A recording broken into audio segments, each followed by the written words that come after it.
Okay,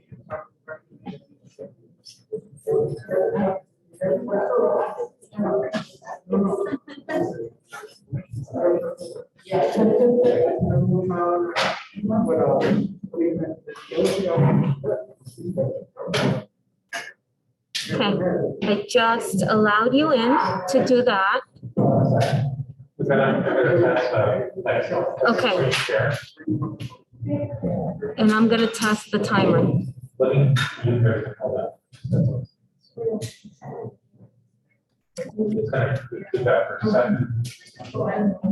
So I sent you an email this afternoon. Yes, ma'am. Hoping that we minimize your expectation, not minimize, I'm sorry. Your expectations of what I can and cannot do are clear because I can't work without your direction. Oh, okay. Since you tell me when to close the public session. Yeah. So since we're sitting next to each other, you're gonna see the struggle I have with some of the actions. Raising hands is not just one click. Sometimes it's multiple No, clicks. we're gonna be as patient as you're gonna be able to accomplish this. Yes, but so Chris couldn't always see me. So when you say close public session, 5 hands could pop up as you're saying that. When you said close, I close. Right. Live. Mike, are you gonna keep the screen like that? How? It's not. Here, so don't look at it this way. I'm talking so loud. people can hear me, but it's- No, I agree. Listen, I'm gonna look over you. Any questions? Any hands? And we'll wait. We'll be patient. Right, so the only thing I don't get, I never been able to understand is this 1 hour limitation to the public comment. Yeah, I don't know what that means, so I would rely on you to tell me no whether. problem. So like if I open the floor for public comment on agenda items, the clock will start. Right, except I don't have a clock because I'm too busy doing No personal problem. I will timers. keep talking. How's that? Yeah, because I didn't know if that meant only people talking or people on the board talking. And because the board continues answering questions in the middle, I don't know what any of that No, means. it's just an hour. 1 hour for public comment and that's it. Okay, You know, we're not stopping, so. okay, And then I'll lean over, I'll say, hey, if we don't have anybody up for the floor, anything online, you right. just take your time. And I'll be able to, give your hand signals, but I can tell you this. 5 hands can pop up in 1 second and quickly disappear. Right. So And then you have it's to very pull- fluid, Listen, very, very fluid. this is an ongoing issue. We're gonna take it one step at a time, all right? By all means, take your time. You're doing Well, I awesome. have no choice because I can only go as fast as the system will allow me. Absolutely. Absolutely. Okay. Listen, I understand this. And it's not completely- No, and Chris did try to understand it, but he always defaulted back to the same thing. I'm like, No, listen, I'm very patient. I'm very patient, so.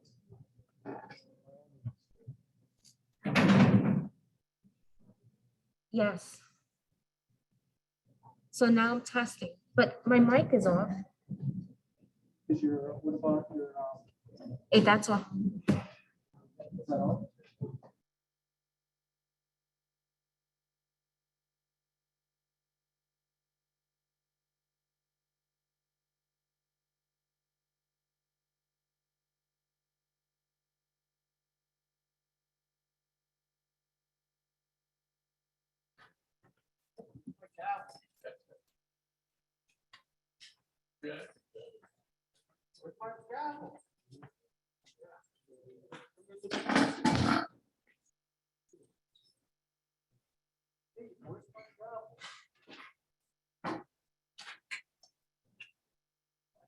Banging.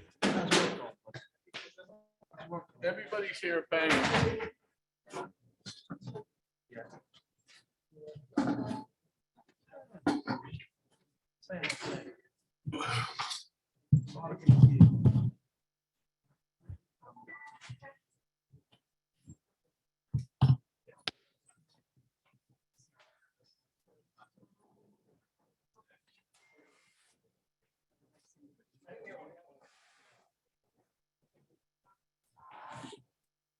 Hit it, George.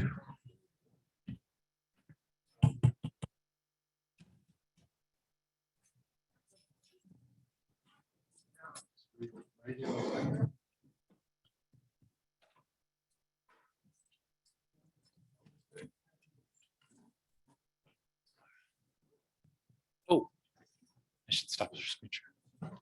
Very good job.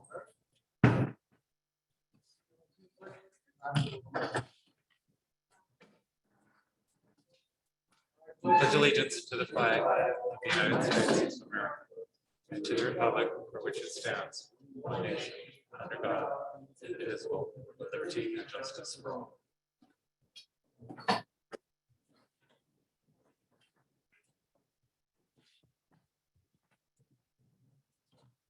Good evening, everybody.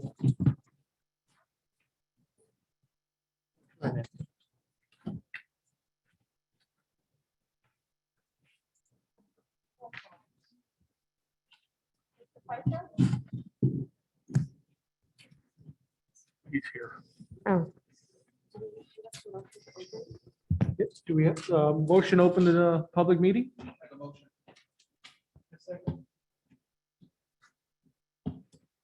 Mr. Phytros? Mr. Gibbons? Mr. Gomes? Yes. Mrs. McNeil? Dr. Martinez? Here. Mrs. Orth? Here. Mrs. Rodriguez? Here. Mr. Verselli? Here. Mr. Cathcart? Here. President Fernandez? Here. Also present, Dr. Barry Haynes, Acting Superintendent, Mrs. Nancy Loyacono, Assistant Business Administrator, Mr. Wayne Demikoff, State Monitor, and Ms. Carrie Wright, Board Attorney.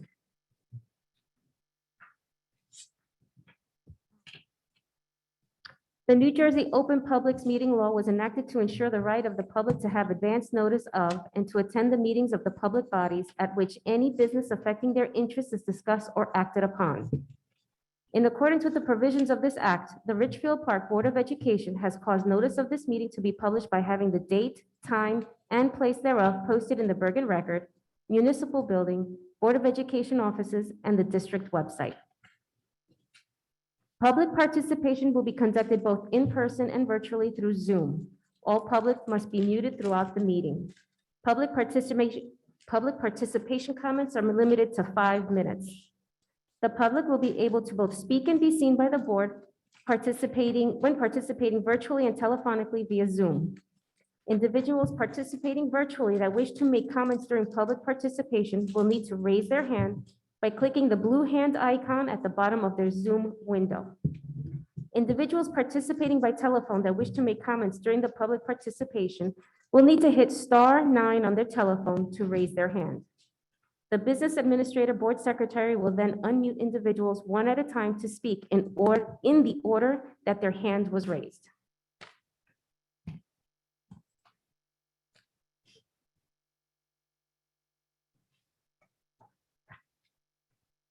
There are no minutes to present.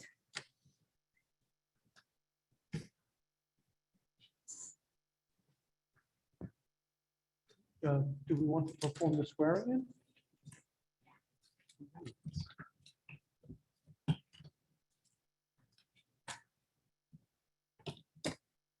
Mr. Phytros. We will be doing the swearing in now. He's standing up, I don't know why. I state your name. Do solemnly swear or affirm that I will support the Constitution of the United States I will support the Constitution of the United States, and the Constitution of the State of New Jersey, the Constitution of the State of New Jersey, and that I will bear true faith and allegiance to the same and I will bear true faith and allegiance to the same, and to the governments established by the United States and this state, and to the governments established in the United States and this state, and to the government established in the United States and this state, under the authority of the people, under the authority of the people, so help me God. so help me God. Okay, there's more. I state your name, I, Nicholas Whitehurst, do solemnly swear do solemnly swear that I possess the qualifications prescribed by law that I possess the qualifications prescribed by law for the office of member of a Board of Education. for the office of a member of the Board of Education. I am not disqualified as a voter pursuant to RS 19-4-1, I do not disqualify pursuant to RS 19-4-1. RS 19-1. For that, That's okay. And I will faithfully, impartially, and I will faithfully, impartially, and justly perform all the duties and justly perform all the duties of this office according to the best of my ability. So help me God. Thank you.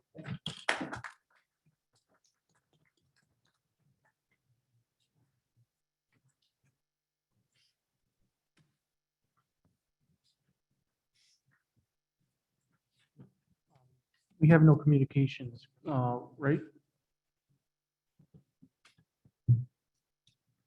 I believe I'm supposed to tell you that we have new business that everyone has received and has been posted online.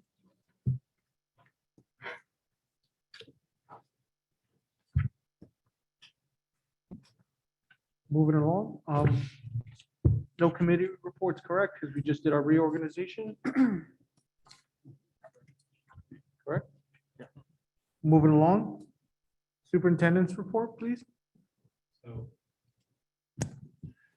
Thank you, Mr. Petros. So the superintendent report will be a bit lengthy because we have a lot of compliance issues tonight, but I'm going to start with some good news. First of all, we're grateful and appreciate that Mrs. Diane McNeil and Mrs. Michelle Orth are both with us in person. This is their first in-person meeting. So thank you again for joining us. To me, this is just a great representation of democracy when people get voted into an office and become part of their local boards of education. And we're thrilled, and I'm always thrilled whenever that happens. Thank you for serving. Thank you for your volunteerism. As Nancy goes ahead and elevates Nurse Erin Aguilar, I'm going to present my screen and start with something else that we should all be proud of.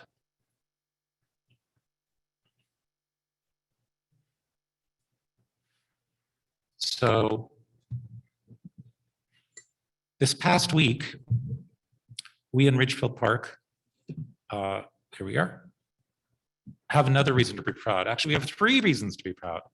Ramel Camillo was North Jersey's Male Athlete of the Week. If you've ever seen this man play basketball on a court, it is wonderful to behold. It's full of grace, and it gives me a lot of pride. It gives us a lot of pride.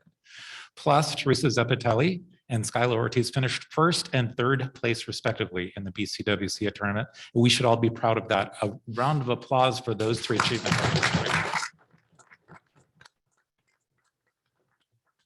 These are always things that we can celebrate. And thank you to the great students that we have and the great student body. So as I said, it's going to be a lengthier superintendent report, and I'm breaking it into 4 parts. The COVID information with Nurse Aguilar. I'll be presenting some HIB information in a minute. Nicole Pucciarelli, who is the acting to the Director of Curriculum and Instruction, is going to present on the Start Strong assessment results, and Mrs. Susana Rodriguez is going to present briefly on the ELL 3-year plan that we are required to deliver to the state. So first up, since our last board meeting, we took 2 actions because of COVID. One was near the end of December, near the December holidays, we went ahead and allowed some of our families to go on hybrid to try to reduce the COVID spread in our district. And the second one, which just ended today, was going to early dismissal days, abbreviated days without lunch. And I wanted to explain a little bit of why we're doing this, as Nurse Aguilar is going to join me in a minute too. So if you look at some of our baseline data back at November 8th, the red line demonstrates all the students that were out not due to COVID, because they were out on vacation someplace, they had the flu, they were at home, they were not COVID related. The blue line represents COVID related. So over here on November 8th, you can see there were 4 students who had COVID, and it wasn't really affecting our instruction or our delivery at all. That grew throughout the month of November. You can see by December 14th, we had a few students, I think it was about 5 or 8 students, but it grew exponentially by December 17th, where we had 548 students out. Now we have a student body of about 2,100 students. So that's about a quarter of our students out on December 17th. And you can see the COVID growing. Still, we did okay. When we called the hybrid days, you can see those red lines are those parents who said, well, I'll take the chance of going hybrid, especially before the holidays. So we had about 280 students out with COVID or COVID quarantining, but we had many more families who chose to keep their students at home during those few hybrid days that we had at the end of December. We came back. I'm going to jump to the 3rd. This is January 3rd, and going back, whoops, sorry. January 5th. And I'm going to give a huge shout out to our district administrators here. You can see we had 348 students out. I'm sorry. Yeah, 343 students out. And we had a lot of staff out, which I'll get to in a minute. But our administrators were saying, we can keep working. We can operate the school district. We have a lot of students out. We'll cover classes as best we can. Some administrators stepped into classrooms. We did whatever we can to keep it open. But there soon became this recognition as you go throughout this week at the beginning of coming back in January, that the student numbers were just huge. You can see this is around January 7th, that our student numbers had grown so much. It was a third of the student body was out, more than 30%. It's about 34% of our students were out. And Nurse Erin can jump in if you want to in a minute and talk about a lot of that was causal because students were going into lunch and Nurse Erin and the other nurses were having to then trace and students after lunch periods. If one student exposes other students to quarantine, that means, exposes other students, that means you could have 8 other students out. As you follow that into to around where we are today, though, you can see around the 14th, and by the way, so because the students were out, because we couldn't cover classes, I went to our health department. I'll reiterate again, it's never the superintendent's call to be able to say we're either going to hybrid or virtual or early dismissals. It's always the superintendent goes to the local health department and requests for some kind of action. And the health department then says, well, why? Show me. And I, with my administrators' great information, said, we have a third of our students out and it's hard to cover classes. And the more students that are in, the more we're quarantining out, and we don't see solving this. That's why we chose to go early dismissal for 5 days and try to reduce lunch. Erin, I'm going to stop presenting. So if you want to jump in and say anything at that point. Sure, absolutely. Thank you. So when the administrators and the nurses met, which we were doing on a daily basis the past 2 weeks after returning after our break, we tried to discuss what we could do to help it a little bit. And the main focus of the school is to educate the students, and the main purpose of the nurses is to keep them safe. And we felt that at that point, we weren't able to do that properly. In order to contact trace, our main focus a lot of the times is during lunchtime because the kids are unmasked during lunch. Lunch tables usually run about 8 kids per table. In the elementary levels, a lot of those kids are unvaccinated. So one student at that table tests positive. If all 7 of those students at the table are unvaccinated, everybody's on a quarantine. So we felt by removing the lunch, we were going to be able to lower the exposure and the required quarantines, at least for the time that we thought was the peak of what we were seeing since coming back after our holiday break. We've seen the numbers drop over the past week by doing that. Our contact tracing has become very minimal. For example, at one contact tracing that I did yesterday, 1 student was required to quarantine as an exposure due to a class, like a band class. If this was 2 weeks ago when we had lunch in session, there was probably going to be 6 or 7 of those students required to quarantine. So I think the decision was the best thing that we could do at that moment to try and quiet things down a little bit and risk exposing more students than we felt that we needed to at that moment. And I'll say again, I think from the administrative perspective, they did an amazing job at keeping our schools open in very challenging times. And they saw this as a very proactive move around the beginning of January to say, if we close our schools and if we go to early dismissal and somehow dampen the spread of COVID, then we can bring our students back sooner because we have to maintain by our local health department the 10 days of quarantine. So we would expose less of our students and we'd be able to bring them back into school. And you can see as of today, that is proving to be useful. I want to make 2 more points and then I'll open it. Actually, go ahead, Dr. Martinez. Yep. Yeah, go. This chart seems to indicate that we had more absences due to quarantine and other issues than we did because of COVID. Is that correct? That is correct. There were more families keeping their students home than due to COVID and quarantine. That's pretty typical. And more our system sending kids home because they had contact. That is correct. More families chose to keep their kids home. That was part of our looking at it too. Were there ways, we're inferring, were there ways that we can send a message to our families that we are safe and you can send your kids to school. And at this, Dr. Martinez, just so you guys are aware that within that red number, there are probably many students that were quarantining that we were unaware of. We can only report on what we receive report on. And it was very difficult our first week back after our break to keep up. Just an example, but in the first 2 weeks back from Christmas break, myself had received 1,200 emails and over 300 phone calls from parents. So it was taking us a few days to kind of catch up. So I'm sure that there were some students in there within those numbers that may not have been reported or may not have been gotten to yet to be put on remote, because we had all hands on at that point trying to get these kids into remote classes as soon as possible. And then my second question is, as to the canceling of lunch, which I think, sounds like it was a logistical decision more than it wasn't that we thought lunch was creating more COVID cases. It's that lunch was created too many contacts and the need for quarantining. So we don't think That's our main point of exposure, is during our lunchtime when those kids are unmasked, sitting across the table from each other. I mean, that of course is going to spread COVID, but at the same time, what we were trying to focus on was keeping as many kids in school, even if it was just for half a day, eliminating those exposures and those required quarantines. And I know that we have the rules are the rules about who we quarantine and how close they are. That's not set by the school, but it does seem like our measures to protect are causing more absences than the actual illness, perhaps. Can you rephrase that and maybe elaborate a little bit on what you mean by that?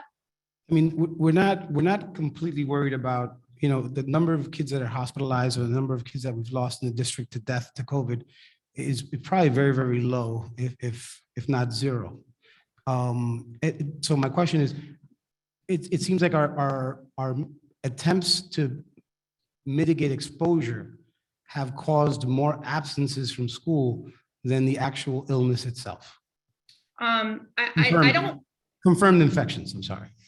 I don't agree with that. I think a lot of parents were panicking and worried about sending their kids to school because we received numerous requests asking to move their children to remote due to family members that are home that are immunocompromised, and parents afraid that their child may bring this back into their home. Yes, maybe the kids are having minimal side effects, but that doesn't necessarily mean that is what's going to happen to the elderly in the house or even their parents. So we had a lot of absences, but I wouldn't say that what we're doing was creating more absences.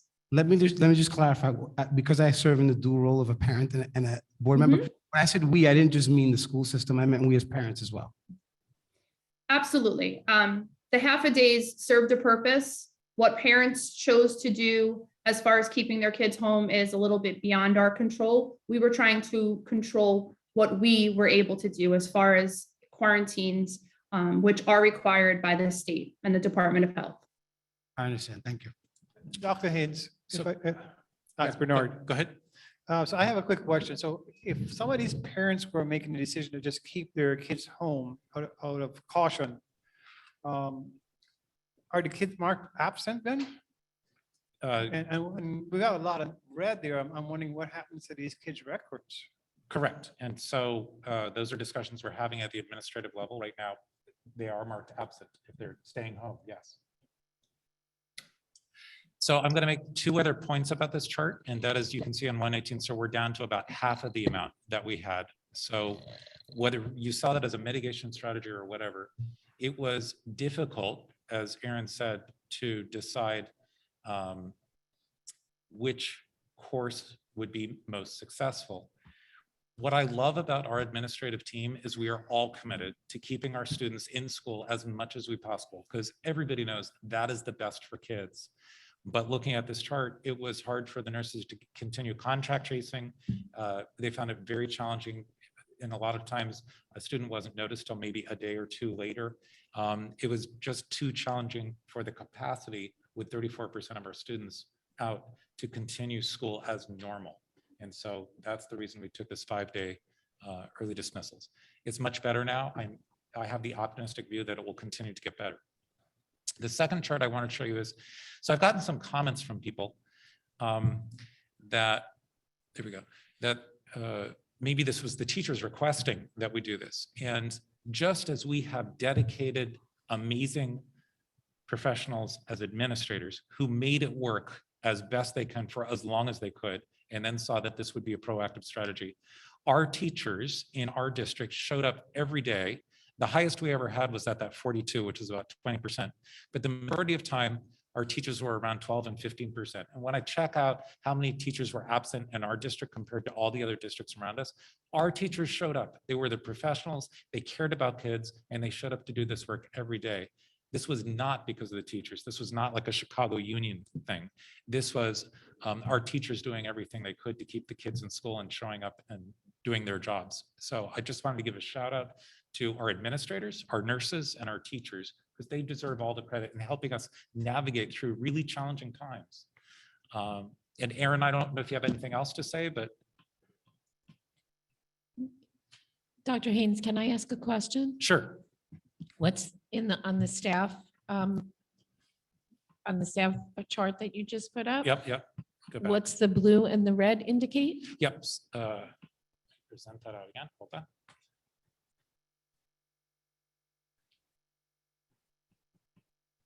So there's a legend up at the top right. I'm Make this sorry, I full can't screen. see that. Okay, that's okay. So similar to the students. When we started counting staff out, it was all staff. And I requested, because I wanted to know how much was changing education. I wanted to know instructional staff versus all staff. So the blue represents instructional staff versus all staff. So you got a sense of how instruction was being impacted with staff being out. So this is just staff that's absent. It has nothing to do with they were quarantining or they were not quarantining. That's not indicated here. It is not, you are correct. It is not broken out by either they were COVID positive or they were quarantining.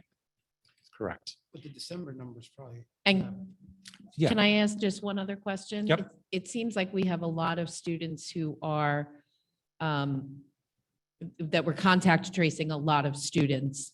What are our requirements for the student to be contacted to say that they need to quarantine? So, and Nurse Erin, I'll invite you to answer that. Okay, so if we receive a positive student in the any of the buildings in our district, we then do contact tracing and we go back 2 days prior to the onset of symptoms, because it is believed that 2 days before you become symptomatic, you are considered contagious. So our contact tracing usually focuses on unmasked time, or if you are within 3 to 6 feet and either one of the students are not properly wearing their mask. So those students that are considered a close contact, meaning within 6 feet for 15 minutes or more over a 24-hour period to the positive case, are then considered an exposure. If they're fully vaccinated, they are not required to quarantine. But at this time, what we've seen firsthand as the nurses, even students that are fully vaccinated were beginning to show symptoms. So anybody unvaccinated was required to quarantine from 10 days from exposure, or 7 days if they got tested 5 to 7 days after that exposure. So we tried our best to get kids back into the building a little bit sooner so they didn't have to wait out the full 10 days. And that really was a choice that's made by the parents, whether they test them and let them return on day 7 if they're negative, or they just wait the full 10 days. So within 6 feet unmasked or within 6 feet? So it's particularly unmasked is what our guidance is from the health department. So if you're in lunch, or if you're in bands, if you're playing an instrument in the band room and you're standing next to somebody that's within 6 feet of you, that person is now considered a close contact. If you're eating lunch in our lunchroom and you and your friends are sitting at a table of 8 and everybody's unmasked, everybody at that table is an exposure, and contact tracing is performed to determine who needs to quarantine and who doesn't. Thank you. You're welcome. Dr. Martinez? How soon will we be going to follow the CDC guidance on just having a 5-day quarantine for non-symptomatic return to life. So we've discussed that. The nurses had attended a HARP meeting last week along with the Department of Health. It is a recommendation if we can safely include it into our schools. Given our numbers, yes, we have a big improvement from where we were at last week, but we still are not safe enough to bring kids back in on day 6. If students return after day 6 of a 10-day quarantine due to being positive, they need to be masked at all times in the building. We don't really have the room to allow them to eat lunch properly. They have to be overseen at all times. Those students are not allowed to participate in sports. They're required to even wear masks if they're outside of the building. So there are a lot of fine print items to that at this moment, we do not feel is safe. And again, as Harp said in the Department of Health, it's a recommendation, not a requirement. Once we feel that the numbers drop to a lower amount, that the nurses can safely return those kids back in and keep a close eye on them, because that's what it's going to require. Kindergarten kids, I can't imagine how we're going to bring them back in on day 6 and expect them to be fully masked at all times, limiting the risk to the other students.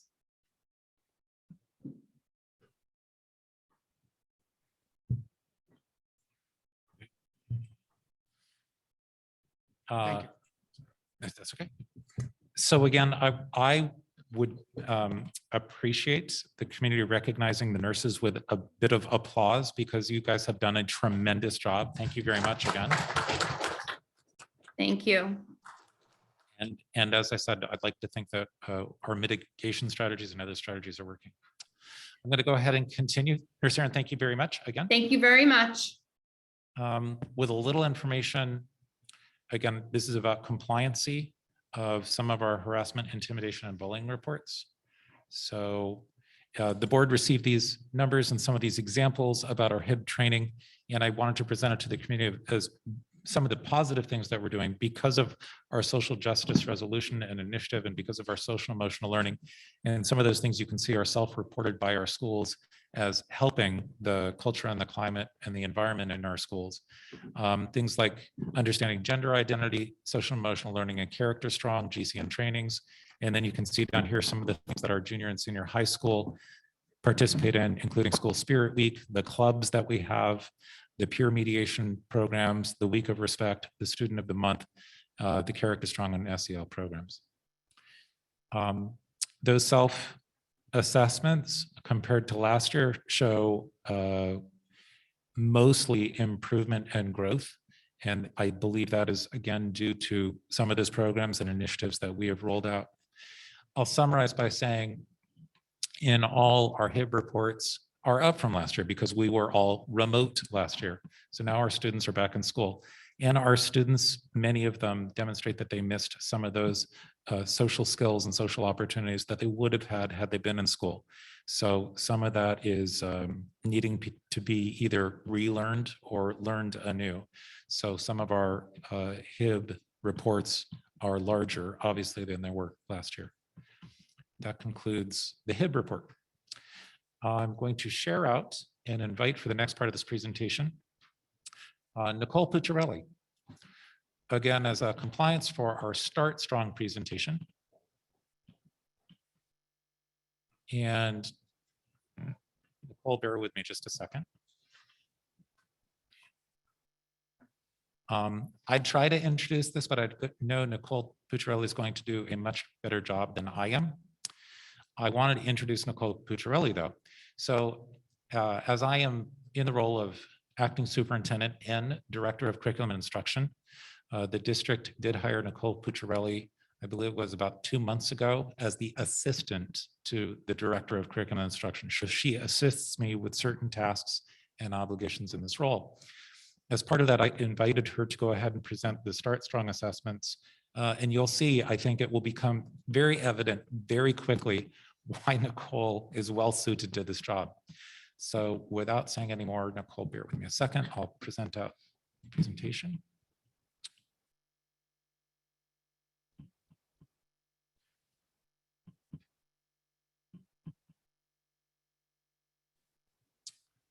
There it is. That's so true.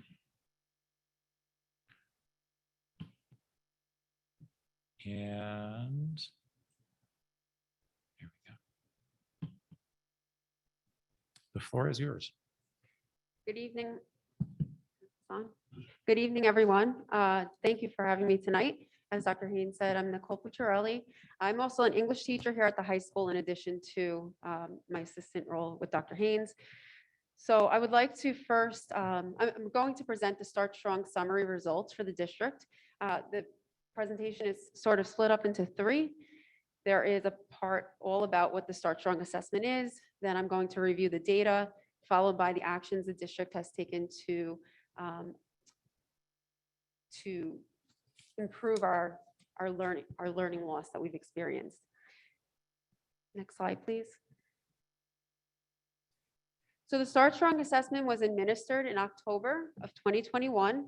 It tested 3 areas: ELA, math, and science. As you can see, the grades 4 through 10 for ELA, math 4 through 8, algebra 1, geometry, and algebra 2, science grades 6, 9, and 12.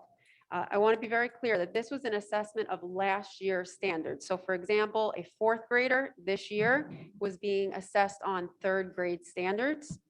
Seniors were assessed on 11th grade standards. So it was an assessment of last year. Next slide. So the Start Strong assessment was intended to determine how well students learned last year's standards, help educators understand support that they need to further instruction this year, and to allow districts to take action in support of their learning. Again, I started this point because it is really important to understand that the scores on the Start Strong assessment are not meant to be an indicator of where students will score on the NJSLA in the spring, nor is it a indicator of how they would have done last spring. It is a totally different assessment. Next slide. So with that, I put up here that it is limited data. It was only one session. The ELA section was only 10 questions, and it only assessed reading. There was no writing component to this. Math was 20 to 23 items, and science 25 items, some with multiple parts. Next slide. Oh, sorry. So upon initially getting the data, administrators and teachers dug into the data, and we saw some things here. The first thing is that we all agree this is one benchmark, one assessment, and not the full picture. The grades that need the most support was expected, which is our younger grades. The data reflects unfinished learning, which is a term used in education for the learning loss during the pandemic. And many students identified as needing strong support had already been identified as students in need of intervention, either by guidance counselors or teachers. Next slide. So when you see the data, you're going to see a bar graph, some bar graphs, that 3 colors. When you see it, the green is indicating that less support is needed. Yellow is some support, and red is strong support, but every single student is identified as needing some level of support.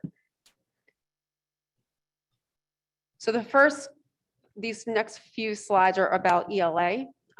As an ELA teacher, I took part in this data mining with my colleagues, and there were some things that we noticed. So the first thing is that every item required was a short text paired with 2 questions, only multiple choice, and there was no writing component. So there was 5 sections of this. This was in up to 60 minutes, I believe it was in the test, versus the NJSLA, which is over several days and several units. So it was a much shorter assessment in ELA. The questions that students had most trouble with was informational text. This seemed to be across the board, which we have seen before. And questions that students needed to put multiple answers also was more troublesome for them than a single answer. Next slide. So this is our chart for all grades, starting with grade 4 on the left, all the way up to grade 10, and the far right is your ELA all grades. So there's 2 pieces I want to focus on here. First is our highest level of green, which is in grade 9, and the other one is our level grade 4, which is in need of the most support. So to talk about the fourth grade level, we were not surprised at the fourth grade level needing the most support. This is a grade that was virtual in second and third grade. So this being their first in full year in person, first time ever taking some sort of a standardized test. And for that matter, grades 4, 5, and 6 have never had an official state test. This is the first time they've done this. Grade 4 versus grade 9 needs more support when they were in virtual learning. Being a mom of a kindergarten daughter who had to go virtual, I know that you can't leave them alone at the computer. It's hard. Versus a ninth grader is a much more independent learner. And I think that reflects in our scores here that 8, 9, 10 need less support than our younger grades because of the ability to maybe learn more independently and then score better on this assessment. Again, this was only machine scored, so they were only reading questions, nothing with writing. The second group, same scores, but just categorized differently. This is our subgroups. So we have the free and reduced lunch, section 504, our ELLs and special ed subgroups. Again, our Ls needed the most support, as you can see. Reading comprehension was difficult for them, and this is a group that we have students in all levels of ESL from 1 through 4.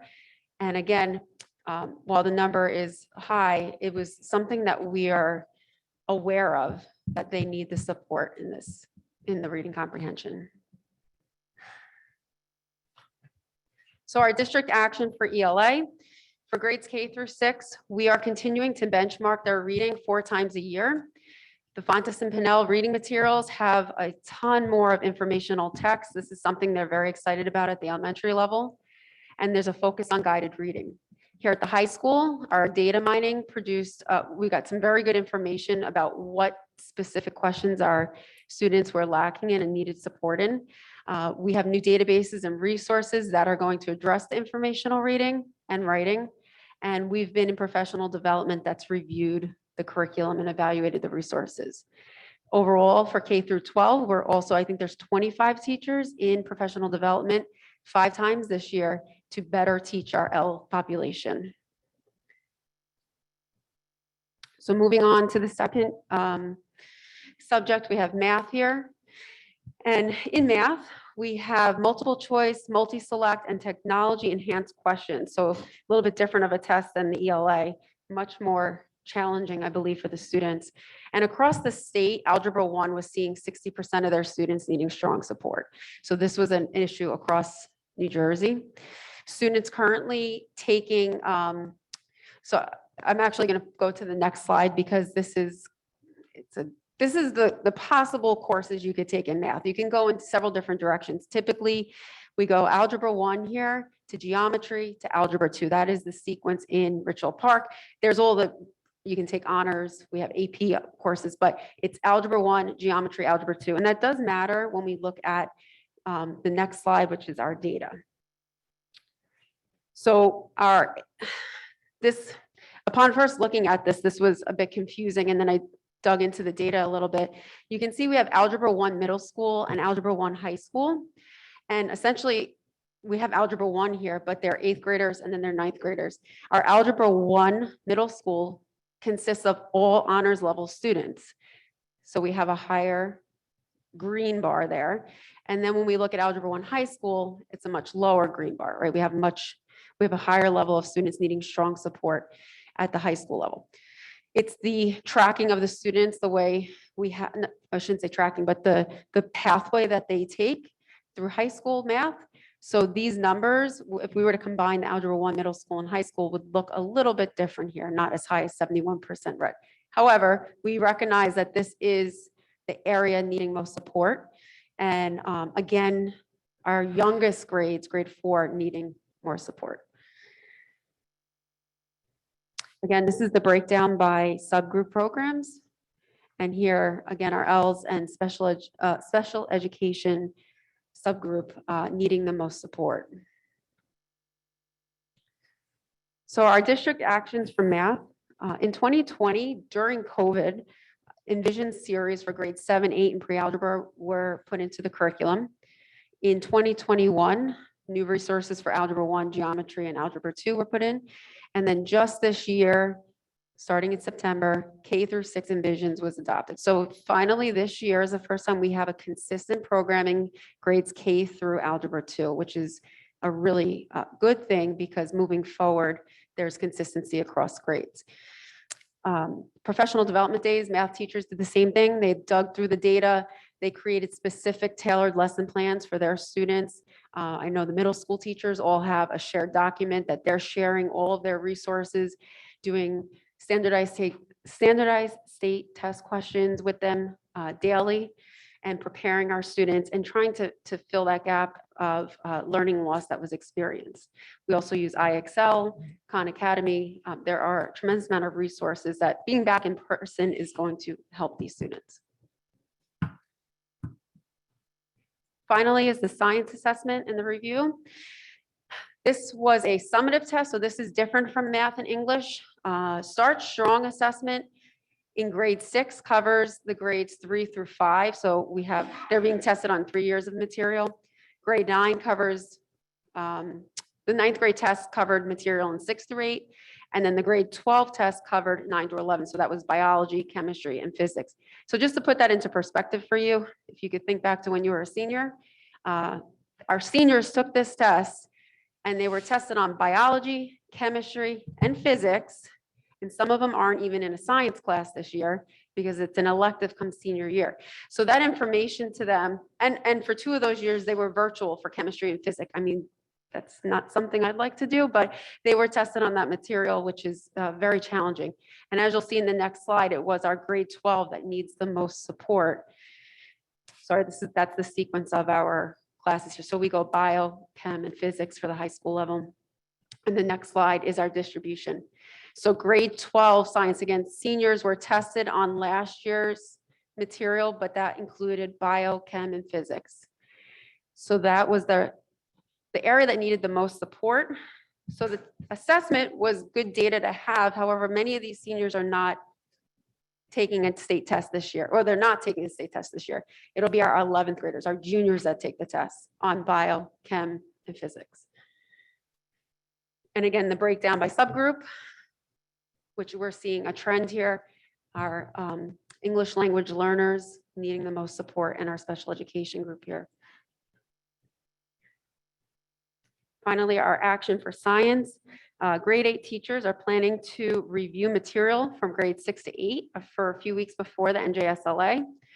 9 weeks before NJSLA, the grade 11 test in the spring, biology and chemistry teachers plan to go into every physics class and spend 3 block periods to review the material. So they are subject specific. I could go into any ELA class, but for science, a physics teacher stays in physics, chem stays in chem. So the chemistry teachers are coming into the physics classrooms, reviewing that material with them. Same with biology before the test, because that review of that material from 2 years ago will be beneficial to them for this test. And then there was talk of a proposal for the consistent 6 through 8 curriculum in science. So then finally is our district-wide action for all areas. All teachers receive data about the Start Strong assessment. We have all had access to dig into this and look at our specific students. And during the early dismissals days that were called November 23rd and December 14th, the teachers used that time to analyze data. Each group of teachers created specific plans for their classes. I have plenty of stories about our teachers here that have implemented new things, but one in particular from the elementary school that was shared with us is Miss Distinction. Upon looking at her data, she implemented and realized we have an issue with informational text as well at the elementary level, and she went in and started doing something which I love. It's 2 to 3 times a week. She does something called the daily news. She looks at a newspaper article with her kids, something of high interest, and she does the who, what, where, when. She said they started out and could barely write who it was about. And as this year has progressed, she's seen so much progress with them. And she talked about what her plans are for the rest of the year. This is just one little example in the district, but many teachers have taken this data and transformed it into their lesson plans to really help our students. We all know that they lost a lot over the last year and a half due to the pandemic, and we want to help get them back to where they need to be. And then this is just some other benchmarks that we have going on in the district. As I said, we should not look at Start Strong solely. It is one measure, but we have Link It. Actually, next week, we are giving the second form of Link It. We have Envisions Math. This is all here to benchmark our students and look at various areas of strengths and weaknesses. So we use the Start Strong data, but it is not the only piece of information to see where our students are at. And then finally, we've implemented some extended day programs. This is something I've been working on and really excited about. The federal pandemic relief money that we've received from the government. We've implemented a homework helpline for the elementary level and for the high school level. Students can log on anytime between 6 and 8 o'clock, and they meet with a teacher, go on for their homework questions. This is great for, working parents. They need help with homework, but they don't know who to ask. They can log on any night. We also have the SEL programs going on after school. That is starting up. It started up last week, and really great programs here. They've been blasted out from the principals at the elementary levels. And then finally, we have a mentoring program, which is going to be one-to-one mentoring for students in need that have been identified by guidance counselors. Additionally, is our state funding, Title I, Title III, and Title IV. All three of these programs are tailored to different grade levels and are meant to be after-school tutoring to help students who've been identified by classroom teachers that, again, are in need of that strong support that we saw in the data. And our concluding remarks, the administration, faculty, and staff all realize the benefits of in-person learning and the adverse effect the pandemic has had on students' academic, social, and emotional growth. The learning loss identified in Ridgefield Park is not unique to this village. Unfortunately, it is something evident across the county, state, and nation. With the return of full-time in-person learning this September, early baseline assessments, focused lesson plans, valuable additions to our curriculum, and extended day programs and summer programs, the district intends to close this gap of unfinished learning. I thank you for your time, and if there are any questions, I'm going to direct them to Dr. Haynes.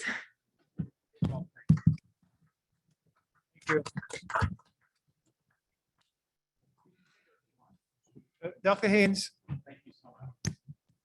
Dr. Haynes, I do have a Yes, question. Please.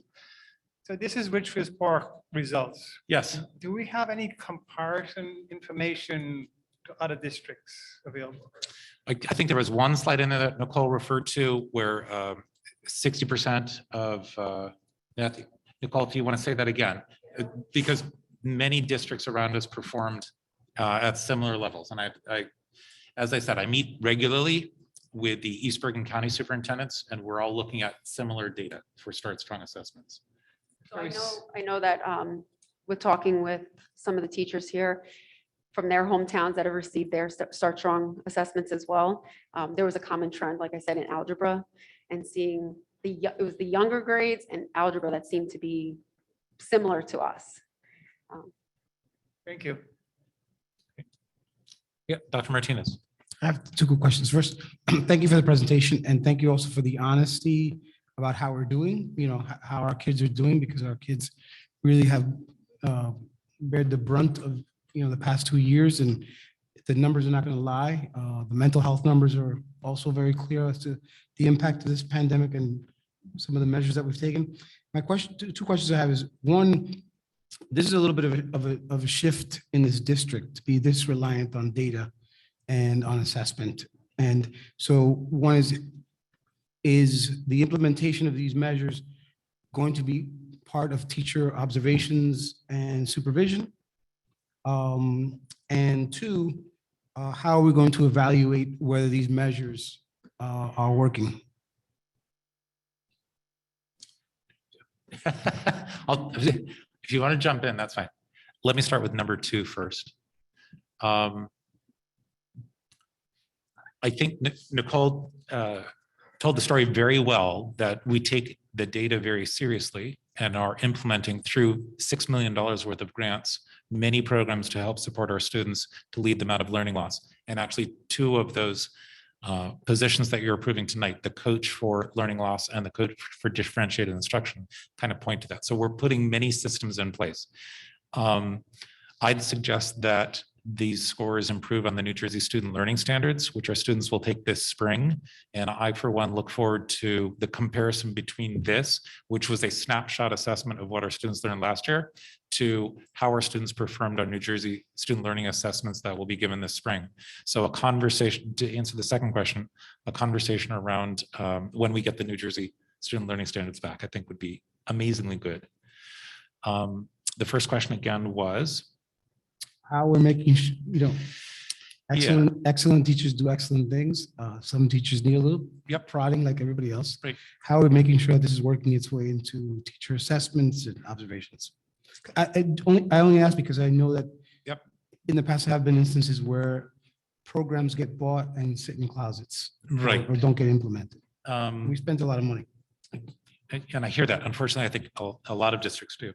I'm trying to be a very proponent active to make sure that does not happen.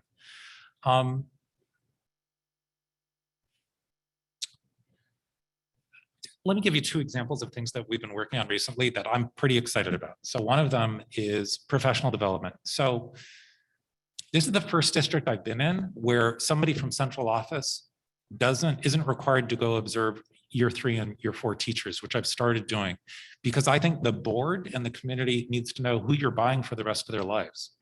And so I've started doing that, and I've realized in working in discussions with the administrators that it's always good to, back to your point, leave an evaluation with a reflective point of what our goals are. I'll be purchasing in the next week or 2 a video library called the Teaching Channel, which has some amazingly modeled videos for both claim evidence reasoning, good classroom discussions, the kinds of things that we want to see to spark student engagement and interactivity. So I think Dr. Martinez, and I could give you some other examples, I think for a better answer, like a March board presentation to cover exactly that would be good. In February, we're coming back and looking at universal pre-K, and our committee's been hard at work on that to give us some answers and feasibility study on what this district is looking at as part of universal pre-K. And for March, I'd love to come back and talk about evaluation and how we're using this data to improve student instruction. That's fair. Yes? I'll accept your answer. Okay. We'll talk more. Other questions? Yeah, thank you. Nicole, thank you. So our second presentation is not required by the state. And again, I apologize for the lengthy superintendent report. I felt for our community, this presentation was valuable because it shows some of the things that we could improve upon.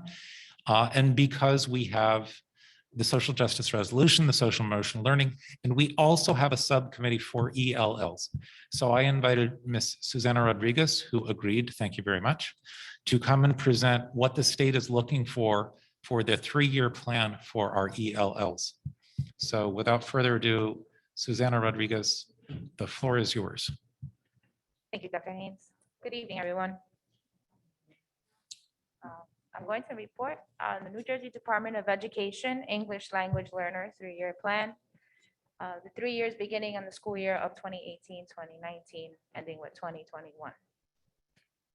Little terminology. I'd like to review. Suzanne, I'm sorry. Feel free to talk much closer to the mic. Sorry. There you go. Thank you. A couple of terms I'd like to review before I continue with my presentation. English as a second language, ESL, refers to the type of instructional delivery. It does not refer to the student. English language learners is actually what the students go by, which is usually pronounced Ls. A lot of people say ELL, but it's Ls. And some acid-based labels also that are coming up are emerging bilingual and multilingual learner. I will be referring to them as Ls this evening. The purpose of the 3-year plan. So every 3 years, any district who enrolls at least one English language learner must submit a plan to the Department of Education to indicate the type of language instruction educational program it's implementing to support the English language learners' development within their district. This goal is accomplished by the following steps: increasing the number of Ls who achieve English language proficiency, ensuring equitable access to all programs and services in the school for Ls, developing goals that will enable Ls to succeed academically and linguistically, and aligning funding sources to ensure the educators have the tools and skills to instruct our Ls.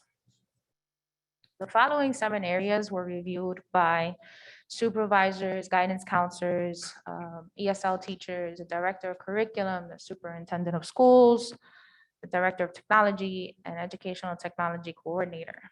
The 7 areas are, as you can see, the identification of students, the program description, the number of certified staff hired for this program, the ESL curriculum development, the evaluation design of the program, the review process for exit, and the budget plan. Next slide. To have a better understand the structure of our ESL program, students are assessed and enrolled in the district and placed in the appropriate level of ESL. The elementary schools, kindergarten through 6th grade, the students are given between 40 to 80 minutes of pull-out ESL services per day. Students are grouped according to their grade and the English proficiency level, and they work with a variety of content-based, language-based material that is age-appropriate. Here at the Ridgefield Park Junior Senior High School, grades 7 through 12, our students receive 84 minutes of high-intensity English as a second language. Our ESL 4 students, some of them, may be enrolled for 42 minutes of English as a second language and with a mainstream English class. Students are mainstreamed for content area classes, providing additional English language instruction throughout the day. That's our current program here at Ridgefield Park District. In evaluating this program, the 3-year plan, we have identified and prioritized the following areas. The number of certified staff hired for the program. So here at the high school, we are in need of a bilingual ESL teacher or at minimum a bilingual aide. And preferably Spanish speaking bilingual aide, I must say, sorry. The collaboration of planning time for ESL teachers and general education teachers has to increase. We're also working on training all of our general education teachers and sheltered English instruction protocol. Another thing that we'd like to take the initiative on is sharing access scores with the general education teachers for them to have a better understanding of their students' academic abilities. And one other thing is the parent advisory committee should meet more than twice a school year, which we're working on. So I'm happy to report to you that some of these initiatives are already actually in place, just beginning. Last year, we only had 5 seniors graduating with the seal of biliteracy. I'm very thrilled to report that we currently have 25 seniors taking the test this year, hoping all of them pass. They should be graduating with the seal of biliteracy this June. We began an L task force to build the school family partnership and oversee the ESL parent advisory committee. It should be meeting later on this month. And we are going to continue implementing the extended day and summer programs for our Ls. Also, I am happy to report that 25 of our regular education teachers are currently in the training for SIOP training. They've already taken 2 PTs and we have 3 more scheduled within the next 2 months. Also, in the summer, we will have some reserve time, a week actually, for teachers willing to come in for more training. Again, the goal is to have all teachers in the district trained. And last but not least, this coming Monday, January 24th, free adult ESL classes here at Ridgefield Park Junior Senior High School for 1 hour. Anyone who signed up will be here from 6:30 to 7:30. I thank you for your time, and this concludes my presentation.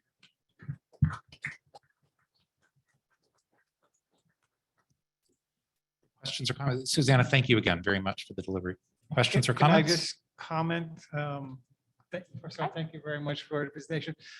I'm very happy to see that you choose to focus on the community, the parent involvement.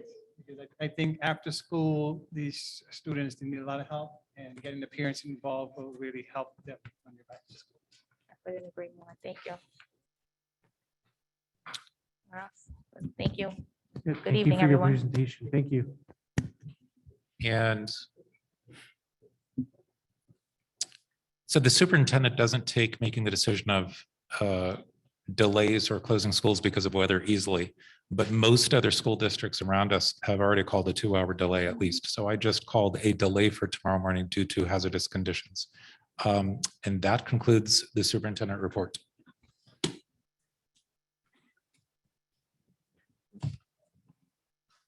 Thank you, Dr. Haynes. Moving forward to the monitor's report, please. Okay, the following is my monthly report to the public regarding the legal costs related to the pending litigation with Dr. Bender. We have not received the December billing from the board's attorney, so the legal cost from the board's attorney through their November billing is $23,017.15. In addition, the district legal costs from the state monitor's attorney for services through November remains at $598.50, and the billing from Summit Risk, the insurance company's attorney, is $5,000, bringing the total legal expense to date for the pending litigation with Dr. Bender to $28,615.65. That's my report. No further comments.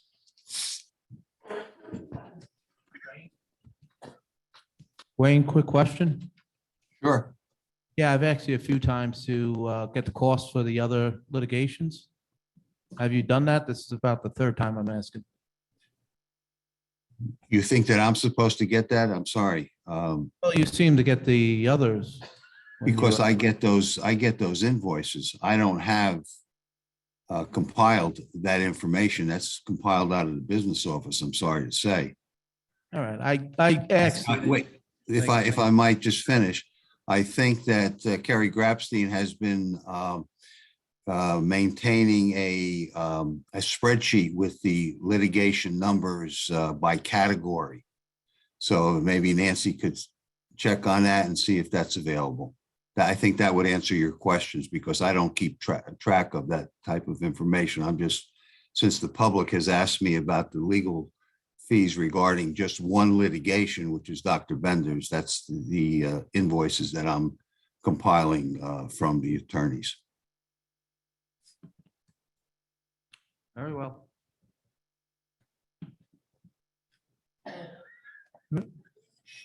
Okay, I'd like to move on. I don't think that's very funny, but we can move on.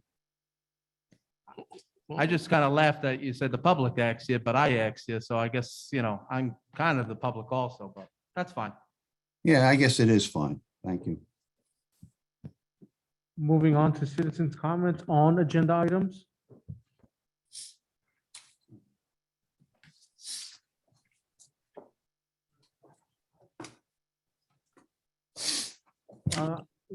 Not seeing a sign-in sheet, but do you mind coming up to the podium and just stating your name, your address, please, miss?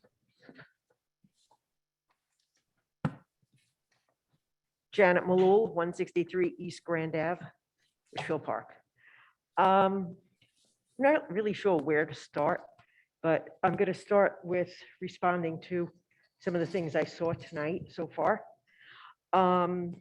The information that was received or demonstrated to us was actually very helpful. And the question as far as teacher evaluation, really like my hair stood up for a moment. As a retired teacher that was involved in new programs, you have to be careful of one thing, and I'm saying this more to the staff than anybody else. If you have somebody that comes in that does not understand the program, you are in trouble. Okay, we had new programs years ago that came in, very different way of looking at teaching math, very hands-on. I was observed for one of those programs, and the answer I got back from the former history teacher that became the principal of the district was, that's not math. That's scary. So please, please make sure that anybody that is observing the teachers on new programs are aware of what that program is supposed to be. If they're not educated in it, there's no way they can evaluate the lesson, at least not properly in my estimation. As far as the looking at newspaper articles, that's actually old school. I was glad to hear that. Many, many moons ago, that's what they used to do. They'd bring an article in or make you find an article as homework. Who, what, where, when. So it may seem antiquated, but coming back is a great thing. I think people learn a lot. Okay, getting to the agenda. CR 29. My only comment is I don't really know how the committees are made up, what the process is, but I will still say, and it has nothing to do with who the rep is from Little Ferry, I still have a problem having a person from outside the district on our finance committee and on negotiations. It's to me like you rent an apartment, okay? And you say to your landlord, well, I want to see your, your finances. It's got nothing to do with anything, okay? And for personnel, I know Dave Cathcart, rightly so, always recuses himself. So for him to be on personnel, I found that a little puzzling. But be that as it may. I got so many papers here at this point. Okay, I noticed that Dr. Haynes, somewhere here, was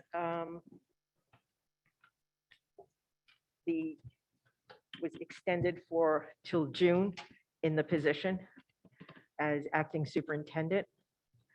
I also am realizing that more and more people are now seemingly being hired, even if it's at a part-time level, to help with the position he is actually hired for. So that kind of starts to bring to mind, if we have competent people that we're working within the district that can do parts of that job, and in total can do that job, then why did we need another position? So that's just something to kind of keep in the back of your heads that could be really questioned after a while. The other question is that I think anybody that really knows the job of what Dr. Haynes is doing in his originally hired capacity and knows the job of a superintendent should have realized that the two can't be done at the same time. It's just not feasible.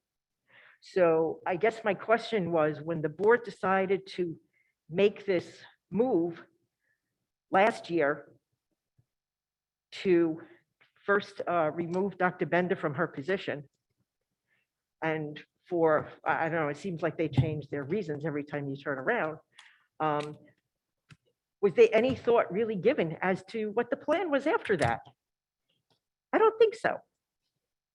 So you guys really got to start thinking, you can't keep stringing along, well, we'll have him do both jobs. It's not fair to him. It's not fair to the district. It's definitely not fair to the kids nor the taxpayers. So I'm really just questioning at this point, what's going to happen now for the summer if she's not back? And what happens, at one point do you say, since you made this decision, and you obviously don't seem to want her back, then when are you going to start a search for another superintendent? It just doesn't make sense to me. And it's like you're clutching at straws to get her out. You started with one reason, 6 months later, you changed the reason. I mean, if it appears that she's going to be able to come back, are you going to then come up with a grievance that says, oh, or some reason, well, we don't want her because she wears black shoes with a blue dress? I mean, I just don't understand how such a major decision that has really thrown this entire district into a tailspin, whether you realize it or not, that there was no thought to what happens next. You're all supposedly educated people. How could you not have a plan? What happens next? And that's a real problem to me. And one last question, I guess, right now would be, what time is the delay for tomorrow? Like, what time should I expect traffic coming down the hill? Seriously, I have a doctor's appointment in the morning and I got to know what time I have to leave to get. That would be down there. technically an off agenda item, miss. That's off the agenda? Okay, thank you. Thank you for your comments, miss. And your questions.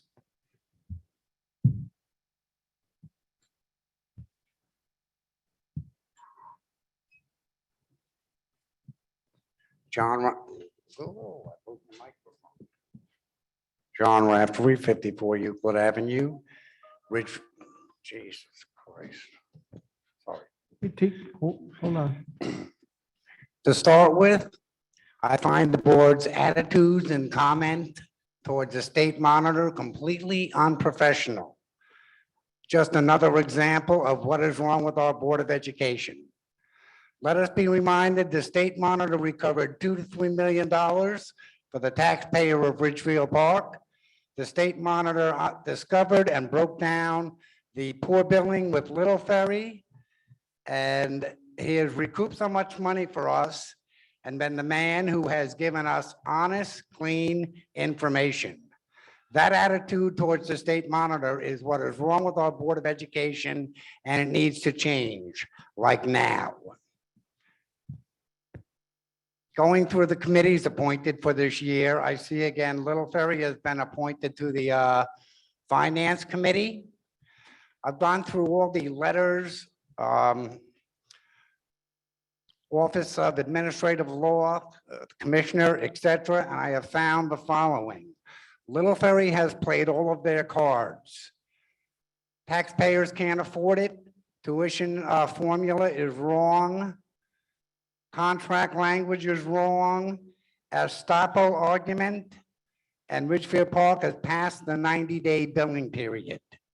I fail to understand how you can be president of the Little Ferry Board of Education and operate in the best interest of Ridgefield Park.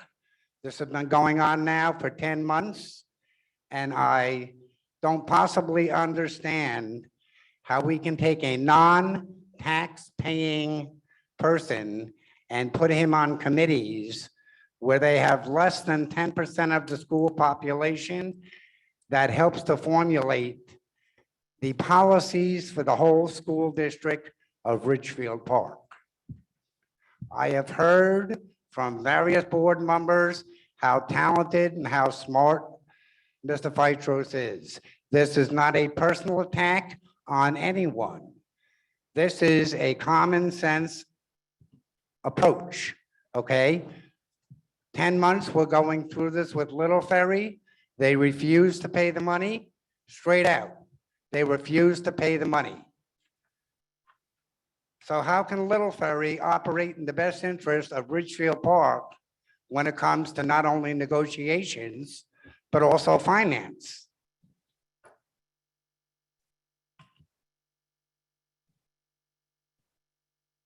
Mr. Phytros?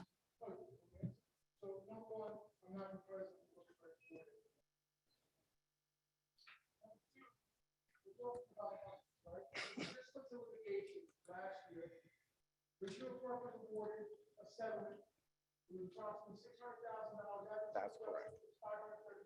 Mhm. Yes. Mhm.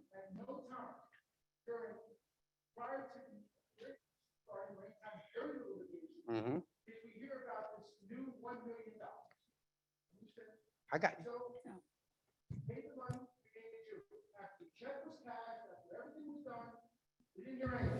On June 28th and June 29th, the last day before the DA left Mhm. his post here at Ridgefield Park, we get a letter. I have the letter. Yes. You have the letter. Yes, I do. You probably got it before the Ridgefield Park or Little Ferry Board heard about it. Well, that's because I have a goal. Yes. We didn't hear about it, or my board didn't hear about it until the middle of July, Okay. because we had our next meeting. However, we got a letter saying that we now owe over $1 million based on what? Based on an interpretation from the prior suit with two different contracts, different verbiage in both contracts. It was given to us by the time our board looked at it in July, we reassessed it in August. Ridgefield Park was looking for an answer, and our answer is very clear. What we said to the state, we said to the commission. It's no. We don't owe this money for the contract. It's not part of the agreement. There are two different agreements, and now it's become based upon, we talked about this a couple meetings ago, and I asked Mr. Delphi, based on interpretation of previous ruling, this is why you're coming after us for the other $1 million. So if you want the other $1 million, we're gonna have to go to litigation like we did the last time. It's very simple. That's it. That is, Nothing. It's not- we had an agreement. right. The contract's a contract. That contract differs from the previous contract. That's where we're at. Okay, so the people of Ridgefield Park are supposed to take that 1,040,000, whatever, and pay Little Ferry's part on that. Is that what you're saying? So what I'm saying is that Little Ferry pays in excess of $5 million for the students that come. Right. Tuition is approximately somewhere around $16,000. Mhm. to come. Yes. Everyone? Yes. Okay. We pay that. Yes. All right? Thanks. And we want to talk about how Little Ferry is not doing their fair share. When everything was a deficit over the last 6 years that I've been on this board, we have tried to do everything possible to keep monies inter-district as opposed to spending them in third party. Busing, sharing services, sharing services, sharing monies, sharing different processes, trying to see what we can do to get more kids to come to Ridgefield Park High School and to promote the high school where, if you look at the numbers over the last 5 or 6 years, the numbers have been declining every single year as there become more options throughout the county. So you can paint me with any broad brush you want, or the people of Little Ferry. We have paid every dollar that is due at this time. This $1,042,000 is an interpretation. We're gonna have to go legal grounds because $1 million is a lot of money for a district like Little Ferry to pay on top of what we've paid already based on. It's quite a bit of money in Ridgefield Park also, sir. Okay, and again, it's about a contract. The contract, whatever the contract states is what we're following.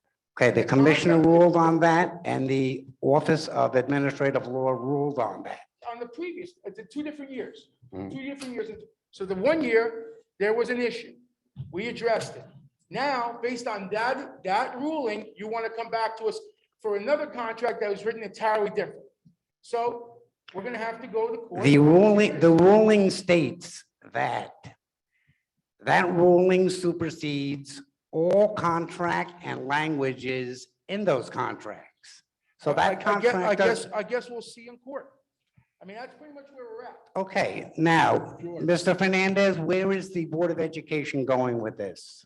Okay, the board will not address any pending litigations at this moment. I will. Well, it's defer not this- litigation. We're not in litigation Well- yet. Well, I'll defer this to our attorney to answer this question. Okay, Hello.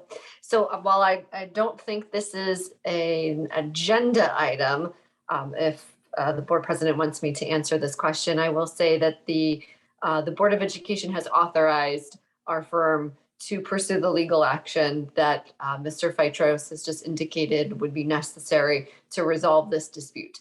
So Ridgefield Park will be pursuing that $1 million from the 18-19 school year through a petition with the commissioner. Okay, okay. Okay, because right now there's no movement at all. Thank you. Thank you for your comments. Seeing any hands? Can we promote?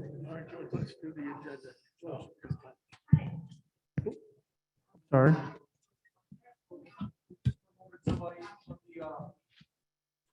You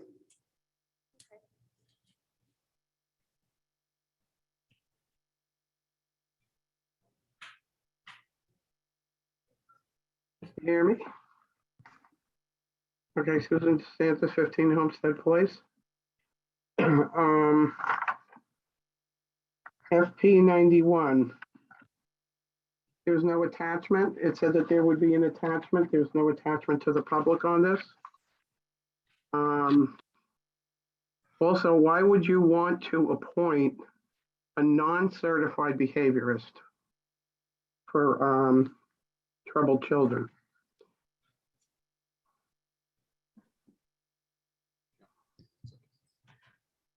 Go ahead.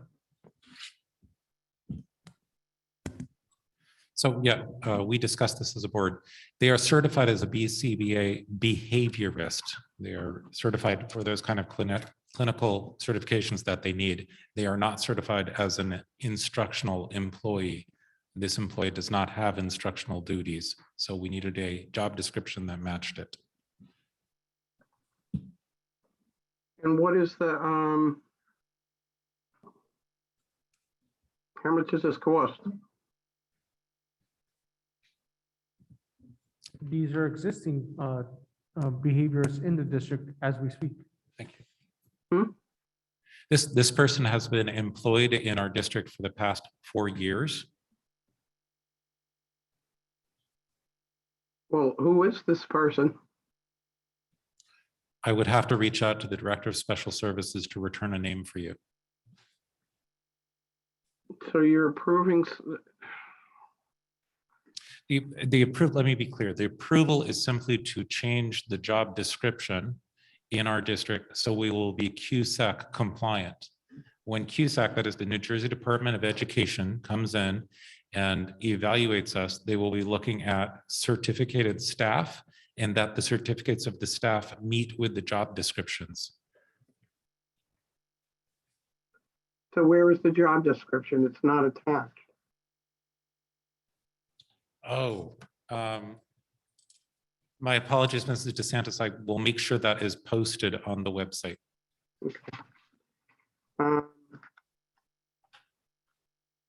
FI 164, I think that this is really a joke to put this on, considering the Board of Education that we've had that doesn't even acknowledge the public, tries to shut the public down, and they don't convey the public's expectation of the schools at all. CR 29, again, but well, the finance and insurance and negotiations with Mr. Phytros on it is ridiculous. And why are we having a personnel committee when the Board of Education is not supposed to be involved with personnel decisions?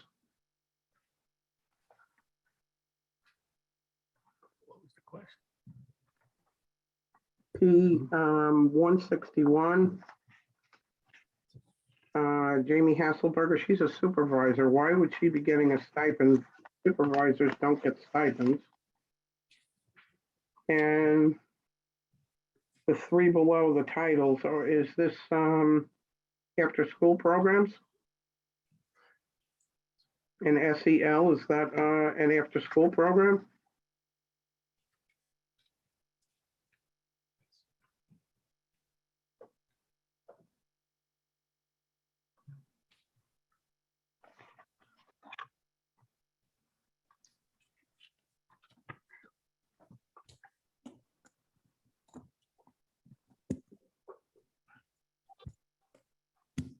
I'm sorry, Mrs. DeSantis, can you repeat the question? My apologies.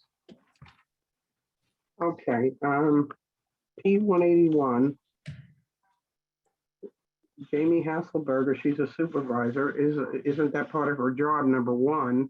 And supervisors don't get stipends, so why would she be getting a stipend? And the other four positions there, are they after-school programs? Why are we giving stipends for that? So, and I think it's clear here, these are paid for from the ESSER funds. Let me respond to Jamie Hausberger. Jamie Hausberger is a full-time counselor in our district. Yes, I know who she is.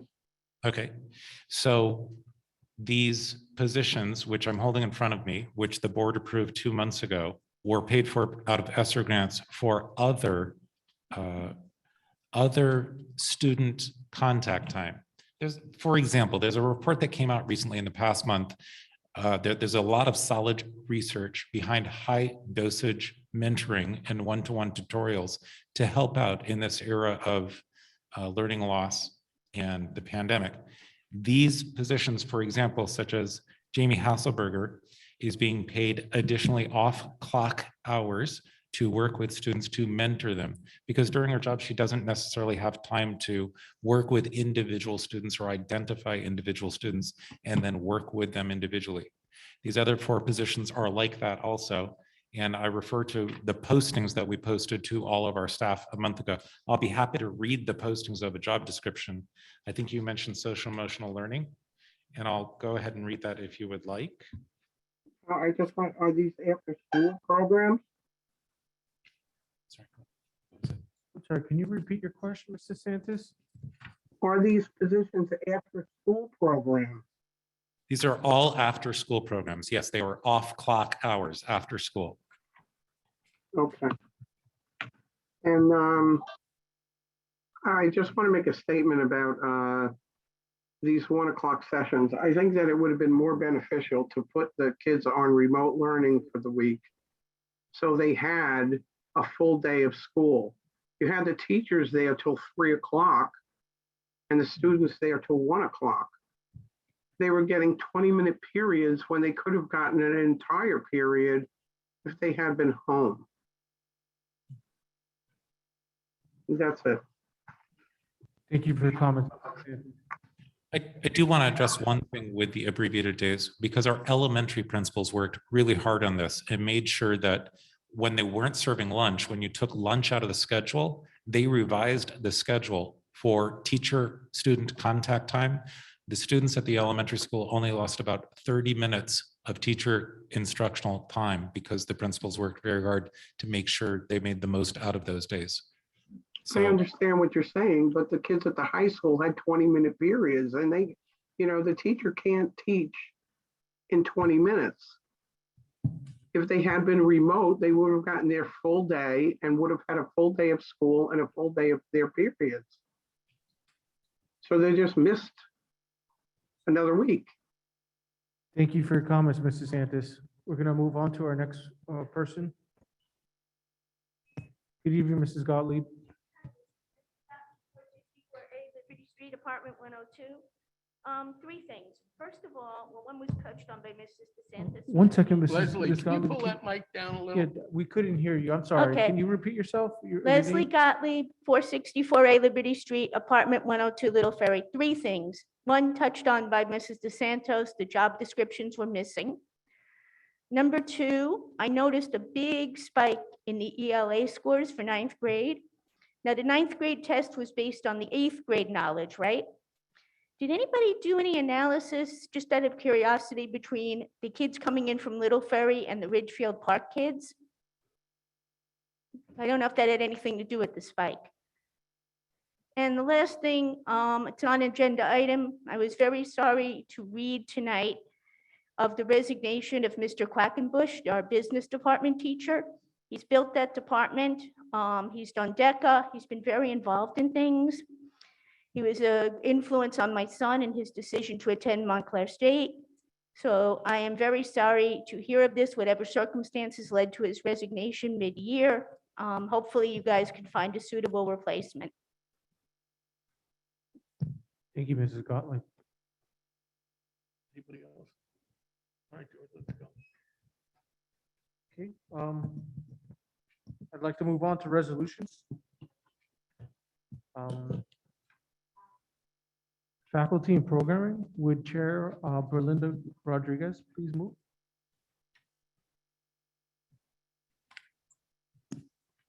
I so move FP 87 and FP 91. I second it.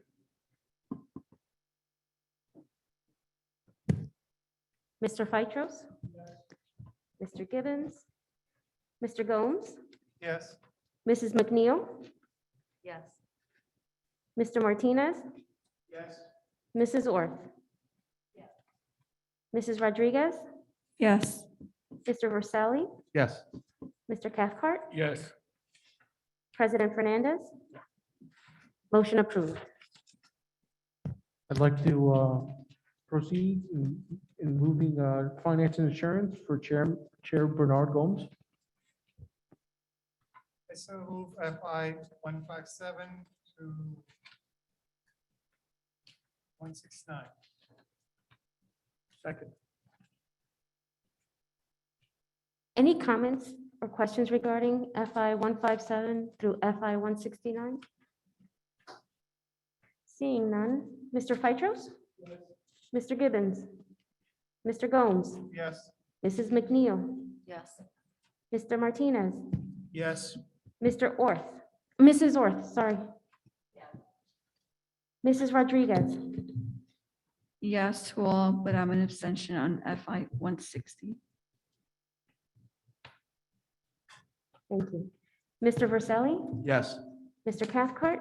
Yes, but an abstention on FI 160. Thank you. President Fernandez? Yes. Motion passed. Okay.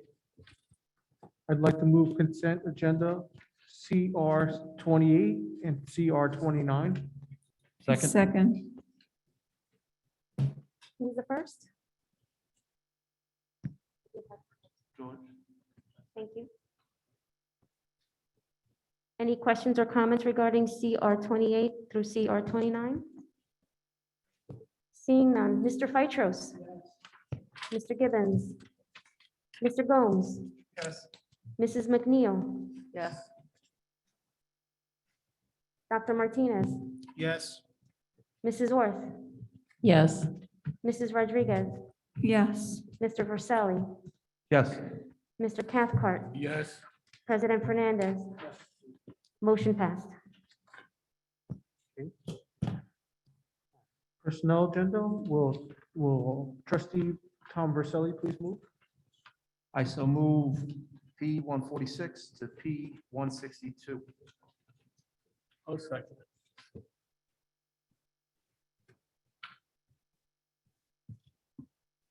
Any questions or comments regarding P 146 through 162? Just want to say how upsetting it is to see Dan Quackenbush resign, and, you know, I hope it wasn't financials. So, we lost a great teacher right there. I'll second that. I'd like to echo the same sentiments. Sorry to see him go and wish him well wherever he's going. Thank you. Mr. Phytros?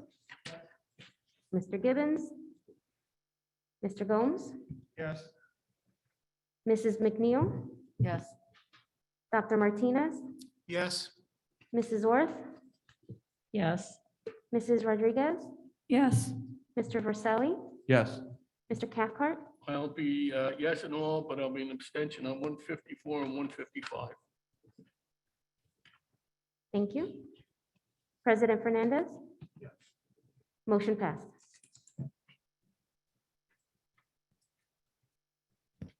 I'd like to move this meeting forward to citizens' comments on off-agenda items, please.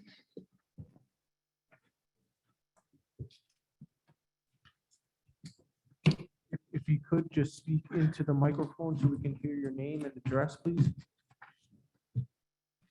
Jennifer Schmidt, 138 Fifth Street, Ridgefield Park. Sorry, 1 second, Mr. Schmidt. Oh, new business? Okay. Sorry. Let me know. Okay, First, I just, appreciate the efforts of the teachers and the staff during these challenging few weeks that we've had. And there was a lot of information from Nurse Aguilar earlier that kind of answers some of my questions. So I want to get right to the ones I would like answered most, first and foremost, most important. Did I hear Nurse Aguilar correctly that although we consult with the local health department, and when we say local, are we referring to Ridgefield Park? Or are we referring to the county health department? So this is something I learned the hard way. I've been told that for the past year, we refer to HARP, which is Meridian Health. I took something that they said was okay about a month ago and realized that they would not put it in writing, and they had to defer to Mid-Bergen Health. So we take our, specifically from, well, I'm not going to mention his name, but a gentleman at Mid-Bergen Health is who I have to get authority from to make any decisions. And who says you have to get authority from this person? The executive county superintendent for Bergen County, Lou Delicio. Okay, because if I heard Nurse Aguilar correctly, there's no real rule book. In other words, we got nervous, we saw our numbers rise, we had to, take measures. And you then consulted with this person and they suggested moving to a half day because lunch is dangerous. I'll go back to, there were lots of data points, including our nurses trying to continue contact tracing, which became non-functioning, our elementary school principals trying to socially distance our students when the weather outside, when we couldn't have students in weather outside. There were numerous issues that caused us to look at the data and see that 34% of our students were out of school and try to be proactive of what can we do to try to attract our families back in and be proactive and also create the healthiest atmosphere we could to continue school going. Okay, so I hear a lot of this looking at the data, which I appreciate, and I understand you're looking at the data within our school, within what students are out. But much of what the nurse was explaining had to do with assumptions about where we're safe, when we're not safe, unmasked is deemed dangerous situation, more contacts, more quarantining. But does anybody ever follow up with how many of those measures actually lead to fewer cases or an increase in cases? For example, when you contact the 8 students at the lunch table because of the 1 positive COVID case, how many turn out to actually get COVID? So that's actually something that Mid-Bergen Health asked us to keep track on. And that's why I showed you those charts and graphs, because we were trying to the best of our ability figure out if lunch versus closing down lunch had a consequential impact on the amount of students showing up to school and if we could keep school open. That's data that Mid-Bergen Health will be reviewing with us. I would just venture to guess most of the impact has to do with quarantining rules more than it actually has to do with actual positive COVID cases. But anyhow, let me get to my other points. So the cat is out of the bag, guys, that wearing cloth masks and surgical masks don't prevent the spread of viruses in school settings. This is something I told you all along, and it's been common knowledge for decades. Only now has the media adopted the truth to try to save themselves from looking foolish. But if you ask me, the damage is already done. So this entire time, we did mask the children in school with absolutely no benefits to their health, only serious mental and physical detriments. I would encourage all of you to take off your blinders, look at the increase in suicide rates for young teens since the pandemic started. Look up the number of COVID deaths in New Jersey for children between the ages of 0 to 18. I'll give you that one. So the last I checked, the number's 8 in the whole state. All of them had serious comorbidities. And I'd like to add that four as of last year. There was 4 as of last year before vaccinations. Now that we have vaccination available to kids, we've increased by another 4. You've answered my questions about who you consult with, but it seemed and maybe she misspoke, but Nurse Aguilar had said that ultimately it's up to you to declare what makes us safe, when we are safe, when we are not safe. There's no specific number in this district. Is that correct? If I understand the question, as I've said repeatedly, as I talk to the 11 other East Bergen County superintendents, we all realize we have much different situations. So for an example, Fort Lee had more than 30% of their teaching staff out, and they had to close elementary buildings because they couldn't staff them. There was no way they could cover all of those classrooms. We didn't have the teaching staff. We had students out, and there was no way that our nurses could continue in contact tracing, nor could we continue some of the healthy practices that we're required to follow. So we had different circumstances than many other school districts. We looked at our data and responded accordingly. Thank you. Okay, so I just also want to remind everybody then that the cloth masks haven't worked from day one. So all this nonsense that lunch is the issue, we should eliminate it and just not allow children to eat for up to 6 hours is nonsense. And it goes against all generally accepted health recommendations for children. That includes that they must eat and drink every 2 to 3 hours, especially the youngest ones. Today, my child and at least one other didn't get their snack time that they were accommodated for with these new protocols in place for the last 5 days. They didn't get theirs because they had substitute teachers who weren't aware of these accommodations. And I understand that would occur, but you need to understand that my daughter was supposed to eat today and she did it for 6 hours. And that's for her safety. So that obviously that hurts me, and Me please, too. please accept my apology. I'm sorry about that. I am, for her sake. I'm Thank you. sorry. Thank you. I think it's ridiculous. I think we can do better. I think we can change this. Thank you. These are all rules and guidelines. I have one more thing. I read your contact tracing policy and it's loosely written, granted, but nowhere does it say that nurses should pop into classrooms unexpectedly and check out the students to see if anyone looks sick. And it certainly doesn't say that nurses should interrogate kids about their home life and how other family members are feeling. So I want to state for the record that I personally do not consent to any teacher or staff member questioning my child without my permission when it comes to sickness and COVID, unless it's because my child isn't feeling well. And I want to send a stern reminder to members of the district staff that are involved with contact tracing that children talk. And as parents, we know what goes on throughout the school day, and crossing the line will not be tolerated.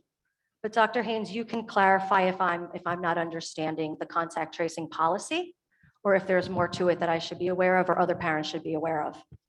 Because my understanding was that if I have a positive COVID case in my house, it's up to me to notify the school, not the other way around. Thank you, Mr. Smith, for your comments. Thank you. George, can I make a brief comment? Yeah, can I just make a brief comment? I think Dr. Haynes and I know Nurse Erin is not here, but I think we need to do a better job of letting the public know what decisions we're making that are ours, so that we can be judged good or bad on our decisions, and what decisions are being imposed on us. I know it's difficult and there's going to be overlap, but I think over the past 2 years, there's been a lot of good decisions that were made by the district. And I think that history will show that many decisions that we all made may have not been that good. And I'd like to be judged on the stuff that I approve or that we approve, and not be judged on something that is imposed on you because your license is going to be lost or because we're going to be confronted by the state or something like that. So can we do, I know it's more labor intensive, but a little better job of saying this measure that we're taking here is imposed on us, and this was our great or terrible idea. Point taken. So one of the things that I've frequently sent out in emails is that paragraph that the executive county superintendent suggested that we sent out, and that is superintendents are not allowed to make decisions based on what's going on in their district. That is the local health department. But I think what I hear you saying is when we moved to early dismissals, that was in collaboration with our health department to make that. Is that, yeah? Okay.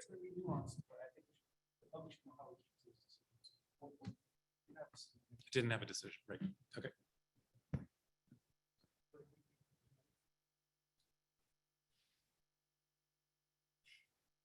Janet, they're gonna pull somebody up in the queue, so. Sorry.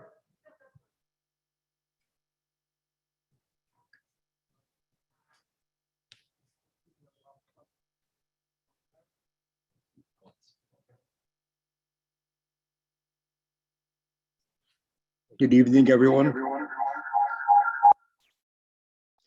I did have my hand raised during the citizens' comments on agenda, but I'll find another way to put a couple of things. I do have to agree with Mrs. Malou and Mr. Rafferty that it really is not the person who is assigned from Little Ferry that's going to be on our committees, but just the general concept I'm not in favor of. I'm not going to belabor that point. I want to thank next Nurse Erin and Nicole Pucciarillo and Kerry Wright for their presentations tonight, and for Kerry's very thorough in the time allotted to go through the board of ethics. I think it was a very good job. One thing I do want to mention is that I'm hoping we don't have a year like last year. I think that in retrospect, when the board comes to a meeting, they should be prepared to know the answers to most questions and only defer to the superintendent or the business administrator or the attorney when necessary. I think it's very important, especially when there's new personnel. You don't have to know the whole job description. You don't need to hold the whole person. But you need to know why you're hiring the position and be able to talk about the cost and why the position is being hired. I think it's a reasonable thing to ask. It's part of being a board member, part of representing yourself to the public as you're looking into things and monitoring things. So that's it for my comments. And also, I'm glad to hear that a lot of things both Dr. Bender, along with Dr. Haynes, put in place for the last year during COVID have resulted in some good results. Thank you. Thank you for your comments. Yeah, Mrs. Malou, George. I wanted to watch Kerry's face. One second, please. I'm so sorry. Go right ahead. Thank you. Okay. I had reached out to Dr. Haynes regarding the website page and the inability to be sending out emails to specific teachers. I also found that when I tried to look up, if you put the name of a person or a department into the header, it doesn't bring anything up. It says nothing found. So there seems to be a problem, at least from the way I'm seeing it, with the website. Wondering if anybody else is experiencing a problem on that. Also looked for Mr. Demakoff's email address on it. I can't find it anywhere. And I would think that should be a piece of some information on that website. I don't know if you got a chance to see if you could resend what I sent you. I am working on it. And as I said, I will copy you on it when it's done. So you'll get a copy. Okay, then probably tomorrow I'm going to go around to the schools and drop off That'd be great. old school hard copies. Okay. Just because it's a timely issue. What we're doing is through the Ridgefield Park Arts Association, we are getting ready for our next exhibit, which hopefully, if I can get everybody on board, is going to showcase the art teachers past and present from Ridgefield Park.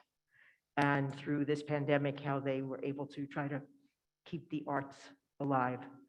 And we're hoping for 100% participation if we can get the information to them.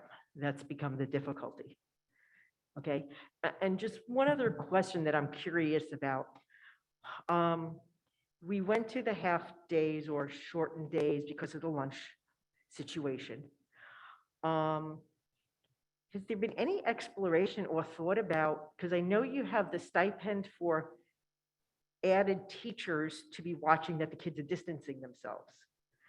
There any thought to using some classrooms that are empty during the lunch hour to have somebody watch, smaller groups or something? Mrs. Malou, we use all of them. Trust me. Okay. And this is where I'll say the principals are very resourceful. Okay. Yes, all of them. Every inch and cranny. Yes. Okay. And the second question is, and I know this might not be a popular question, but I'm going to ask it anyway. I noticed we do have the sports running and we had some great results going on, but are they masked when they're playing? Yeah, I'd love to, if you don't mind, can I take a couple of seconds? Maybe not from your time to answer this, but sports are out, as Dr. Martinez would say, Yeah. sports are out of our control. So Okay, sports are, people who play sports are unmasked. That is Okay. not our jurisdiction. it's not, even though they're playing within the building? Correct. Okay, it just seemed odd how we have, the restrictions in for students for educational basis during the day, and yet the extracurricular, I thought it was all within the realm of the district to make those decisions. No, okay, and that's something else that maybe you should make Communicate. the public aware of. All right, thank you. That is a really good point. Thank you for your comment, Ms. I have a question. So tomorrow, the students are going to go back full day in person, correct? Well, after the delayed opening for weather, yes, sorry. Well, okay, so that was the plan. Yes, yeah, So the there's plan is still- to go full day, correct, yes. Okay, we're still in a pandemic. Yes. So what makes tomorrow different than yesterday?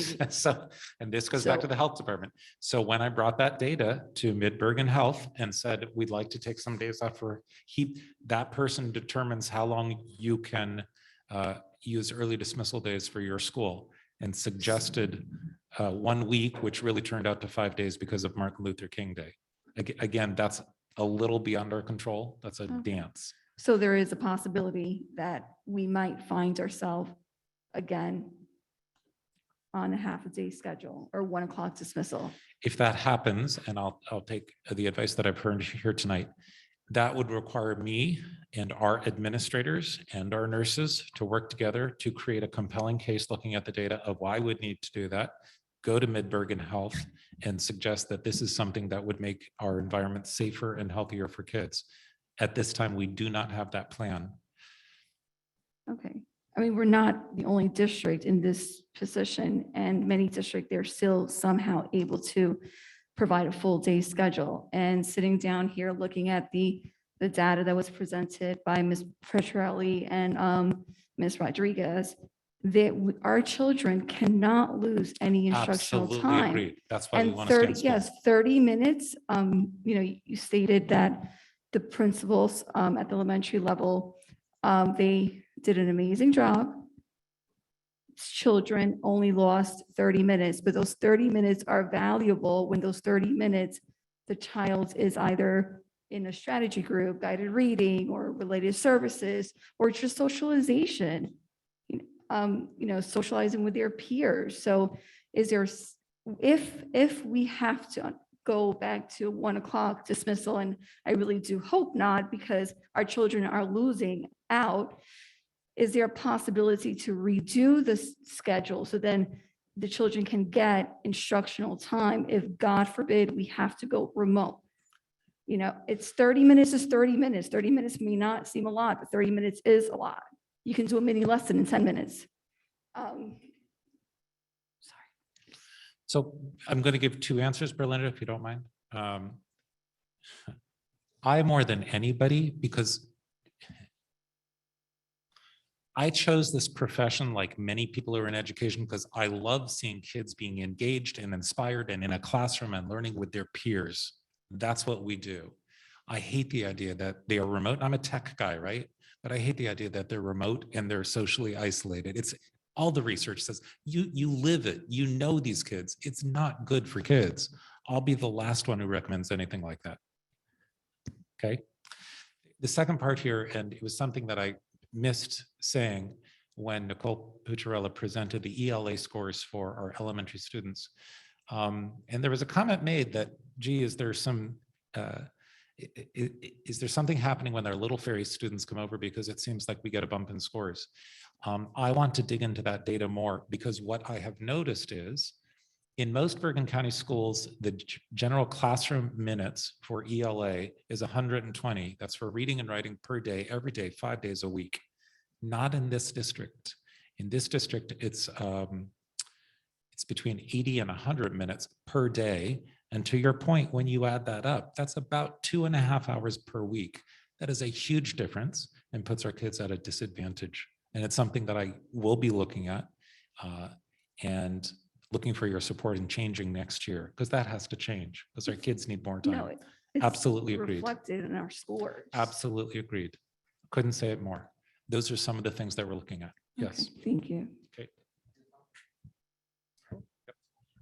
You know, the issue of the sports really hits home why we need to separate what we're being forced to do by higher ups, and because the idea that the kids have to wear a mask in math class, but they don't have to wear a mask when they're huffing and puffing each other's face. Right. It really sick, and that, you know, especially with this new variant, how contagious it is, that, you know, 100 kids playing basketball and bowling and everything else, and then coming back to school the next day.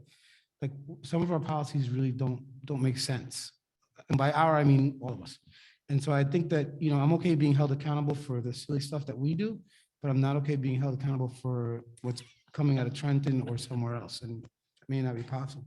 The other thing, I think we need to begin to change our language a little bit, because, you know, we do have the data now that you know, our kids are not at risk of death or of hospitalization, you know, more than the flu or other different things. And when we talk about these policies being rooted in the safety of our kids, you know, I think at this point, I don't know if it's completely accurate. Like, you know, I have two grandmothers at home. My mother and my mother-in-law live at home.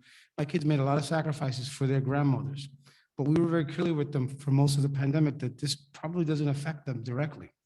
And they made those sacrifices. But I think it's disingenuous, or maybe misled, I don't want to say disingenuous, but misled for us to keep saying for the safety of our kids when we're neglecting them in all these other ways, that is also for their safety. So I think in terms of our language, we really need to clarify what we're doing versus what we're being told to do, and who we're trying to keep safe versus, you know, who's making a sacrifice. Well noted. Dr. Haynes, can I just ask a question? This is Michelle Orth, sorry. So with the school sports, is that part of contact tracing then? If somebody were to test positive? So so presumably, if one kid on the basketball team, say, tests positive, then the entire basketball team would need to quarantine. And that's Sure. part of our contact tracing? And we had to do that the week before the winter break, right? We had to close down so many teams that we shut down the sports program the week before winter break, hoping that we could calm down. Back to what Dr. Martinez is rightfully saying, what we have control over. And there was so much COVID running through all of the basketball teams and all of our sports teams at that time, we had to close everything down. And is that the case for, is it the same rules for the teachers? So the coaches that were Absolutely, yes. coaching would also need to quarantine? Absolutely, yes, yes. Yep. Regardless of vaccination status? No, sorry, that's where she's right. So there are other variables in there. It is posted on our website. It's all on our website. Can we promote the next two individuals?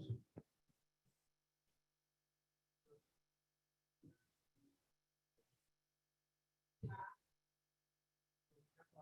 people electronically, sorry.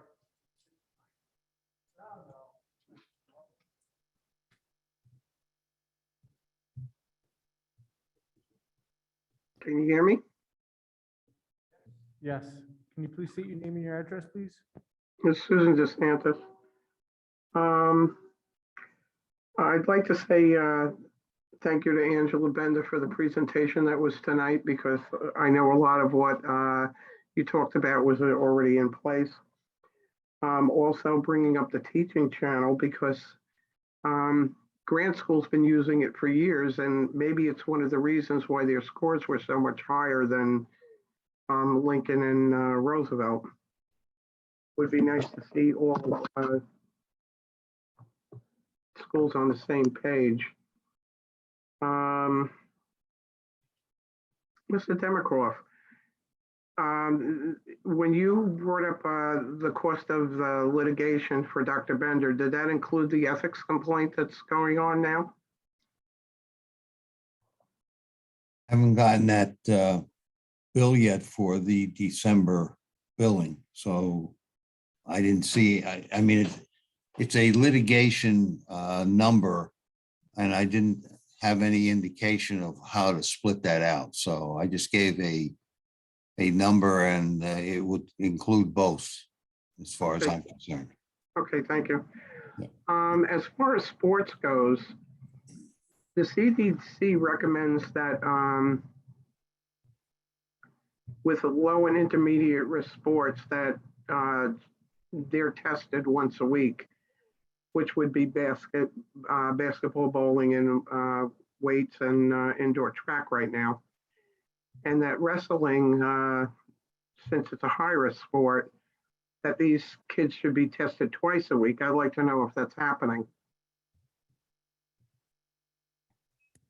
It is not happening. We do not have the capacity in our district to do that kind of testing, nor do most districts around us. It's a conversation that happens daily with administrators in our area. So you're not following the CDC recommendations? We follow HARP and Mid-Bergen Health, and sometimes those local health departments vary from the CDC. An excellent example is the 5-day removal from the 10-day quarantine to the 5-day quarantine recommendation from the CDC, which at the local health level has not yet been adopted. Also, according to the state guidelines, the local health department makes the decision on remote and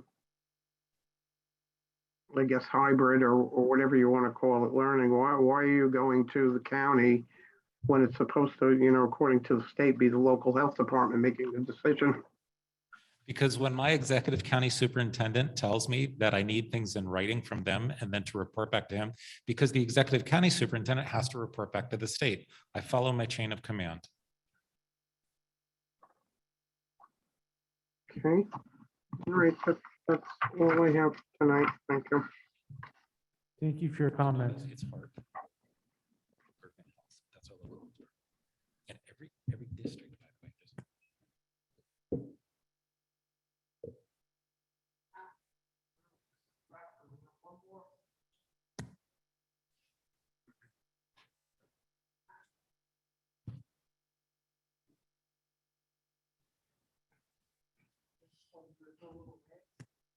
Good evening.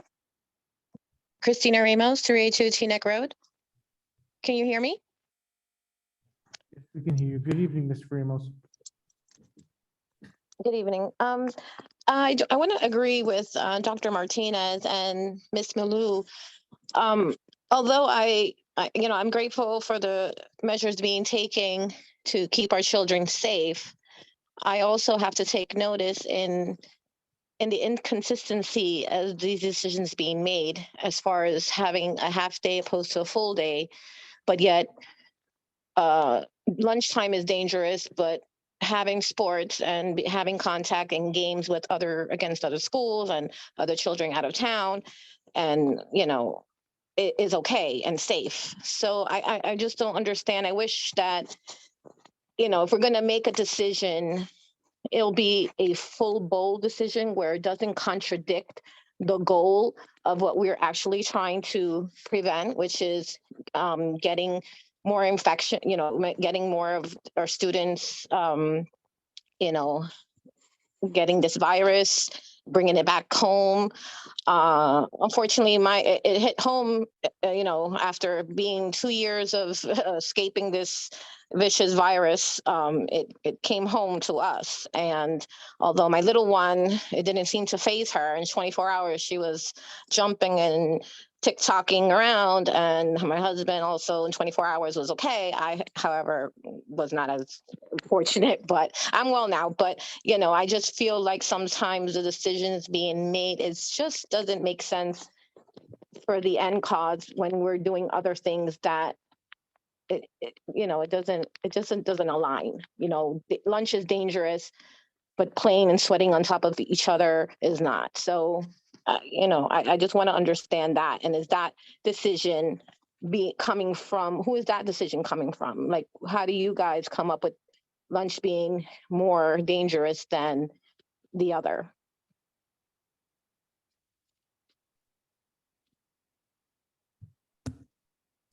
Again, that was a mutual decision based on, and Nurse Erin said this earlier, based on all of the administrators and all of the nurses coming together, looking at the data and trying to figure out what we could do to make this better. And that was the conclusion that we mutually reached. Okay, but again, you do understand how it kind of contradicts the decision of half day and losing educational instruction and lunch for children. And also I understand that the elementary maybe not losing, they've managed to get everything in the 4 hours that they're open, but the junior high school and the high school level, they're only getting 20-minute periods, and there's not much learning going on in those times. So they're losing a lot more than probably the elementary at this point. So, I would like to see, I think we're in this 2 years now, and I think it's time that we start thinking outside of the box. We should already, it is not the beginning of the pandemic. It's not going to be the end. So we need to start coming up with different solutions that, is going to keep the children in the school and not make decisions where lunchtime is the danger, but sports isn't the danger. And like, where do we, how do we come up with this? It just doesn't make any sense to anyone looking at this in any way.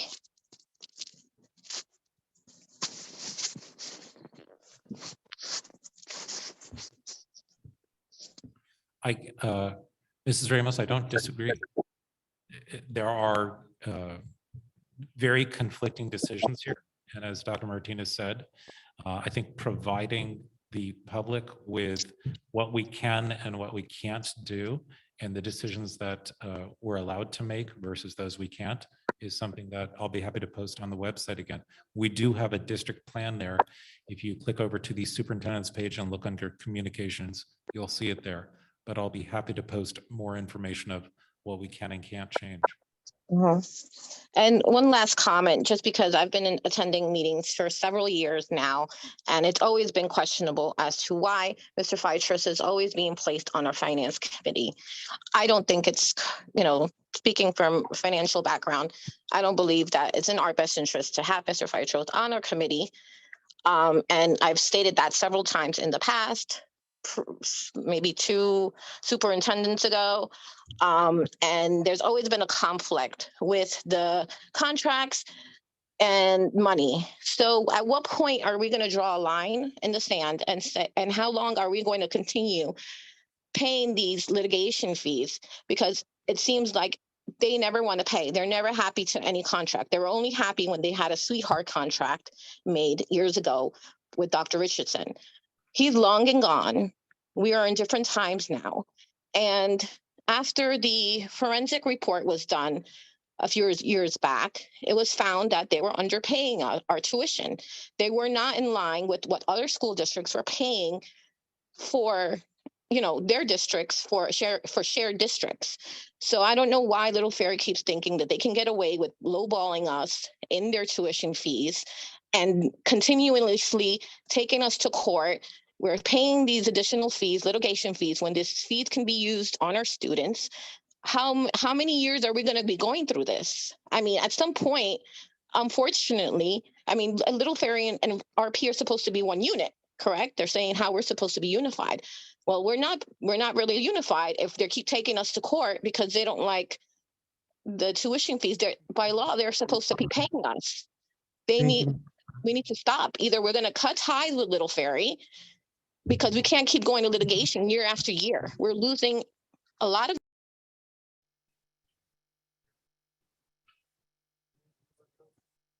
Was I muted? I just got muted. Why do I keep getting muted? Your time is up, Mrs. Ramos. Thank you very much for your comments tonight. Mr. Rafferty. Mr. Rafferty, please, floor is yours.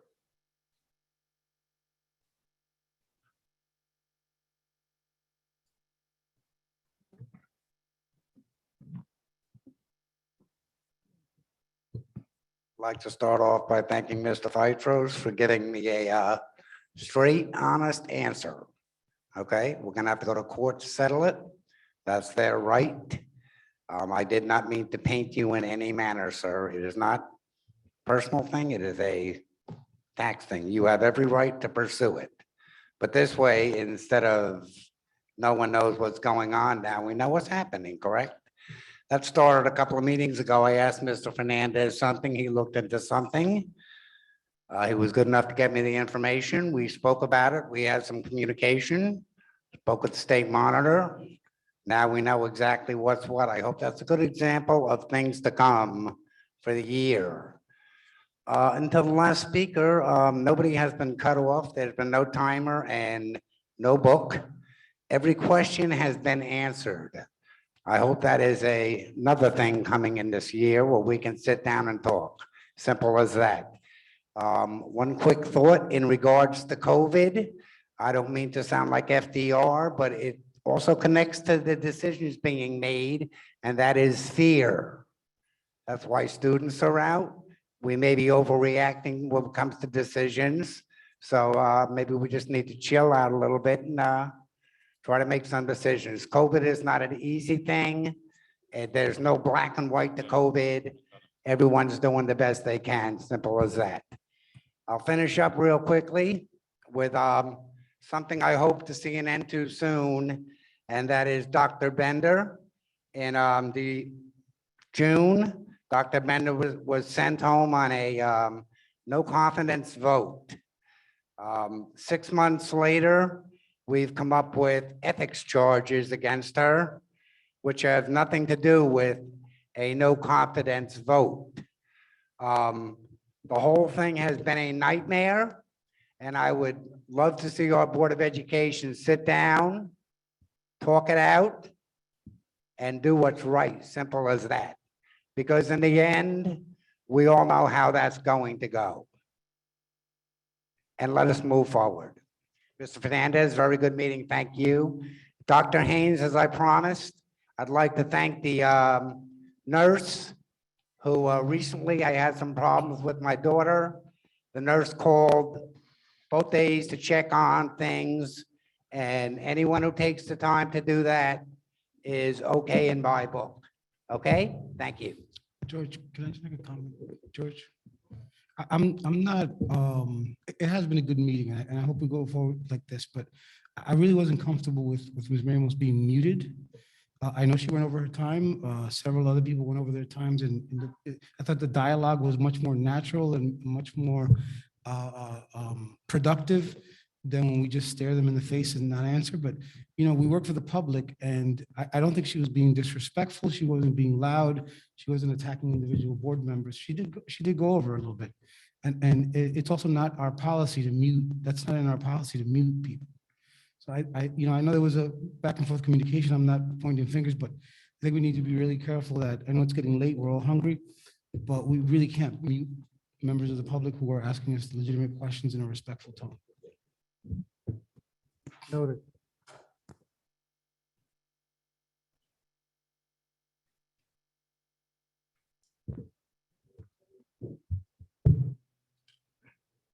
I move to close the session of citizen comments on off agenda items. Ricardo, second. Any unfinished business?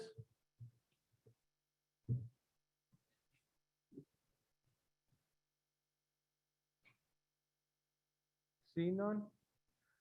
New business, Chairman Gomes, can you please move? I so move FI 170. Second. Mr. Verselli. Any comments or questions regarding FI 170? Seeing none. Mr. Phytros? Mr. Gibbons? Mr. Gomes? Yes. Mrs. McNeil? Dr. Martinez? Mrs. Orth? Yes. Mrs. Rodriguez? Yes. Mr. Verselli? Yes. Mr. Cathcart, Yes. President Fernandez, Yes. motion moved, passed. Motion to adjourn? I make a motion, we adjourn. Second.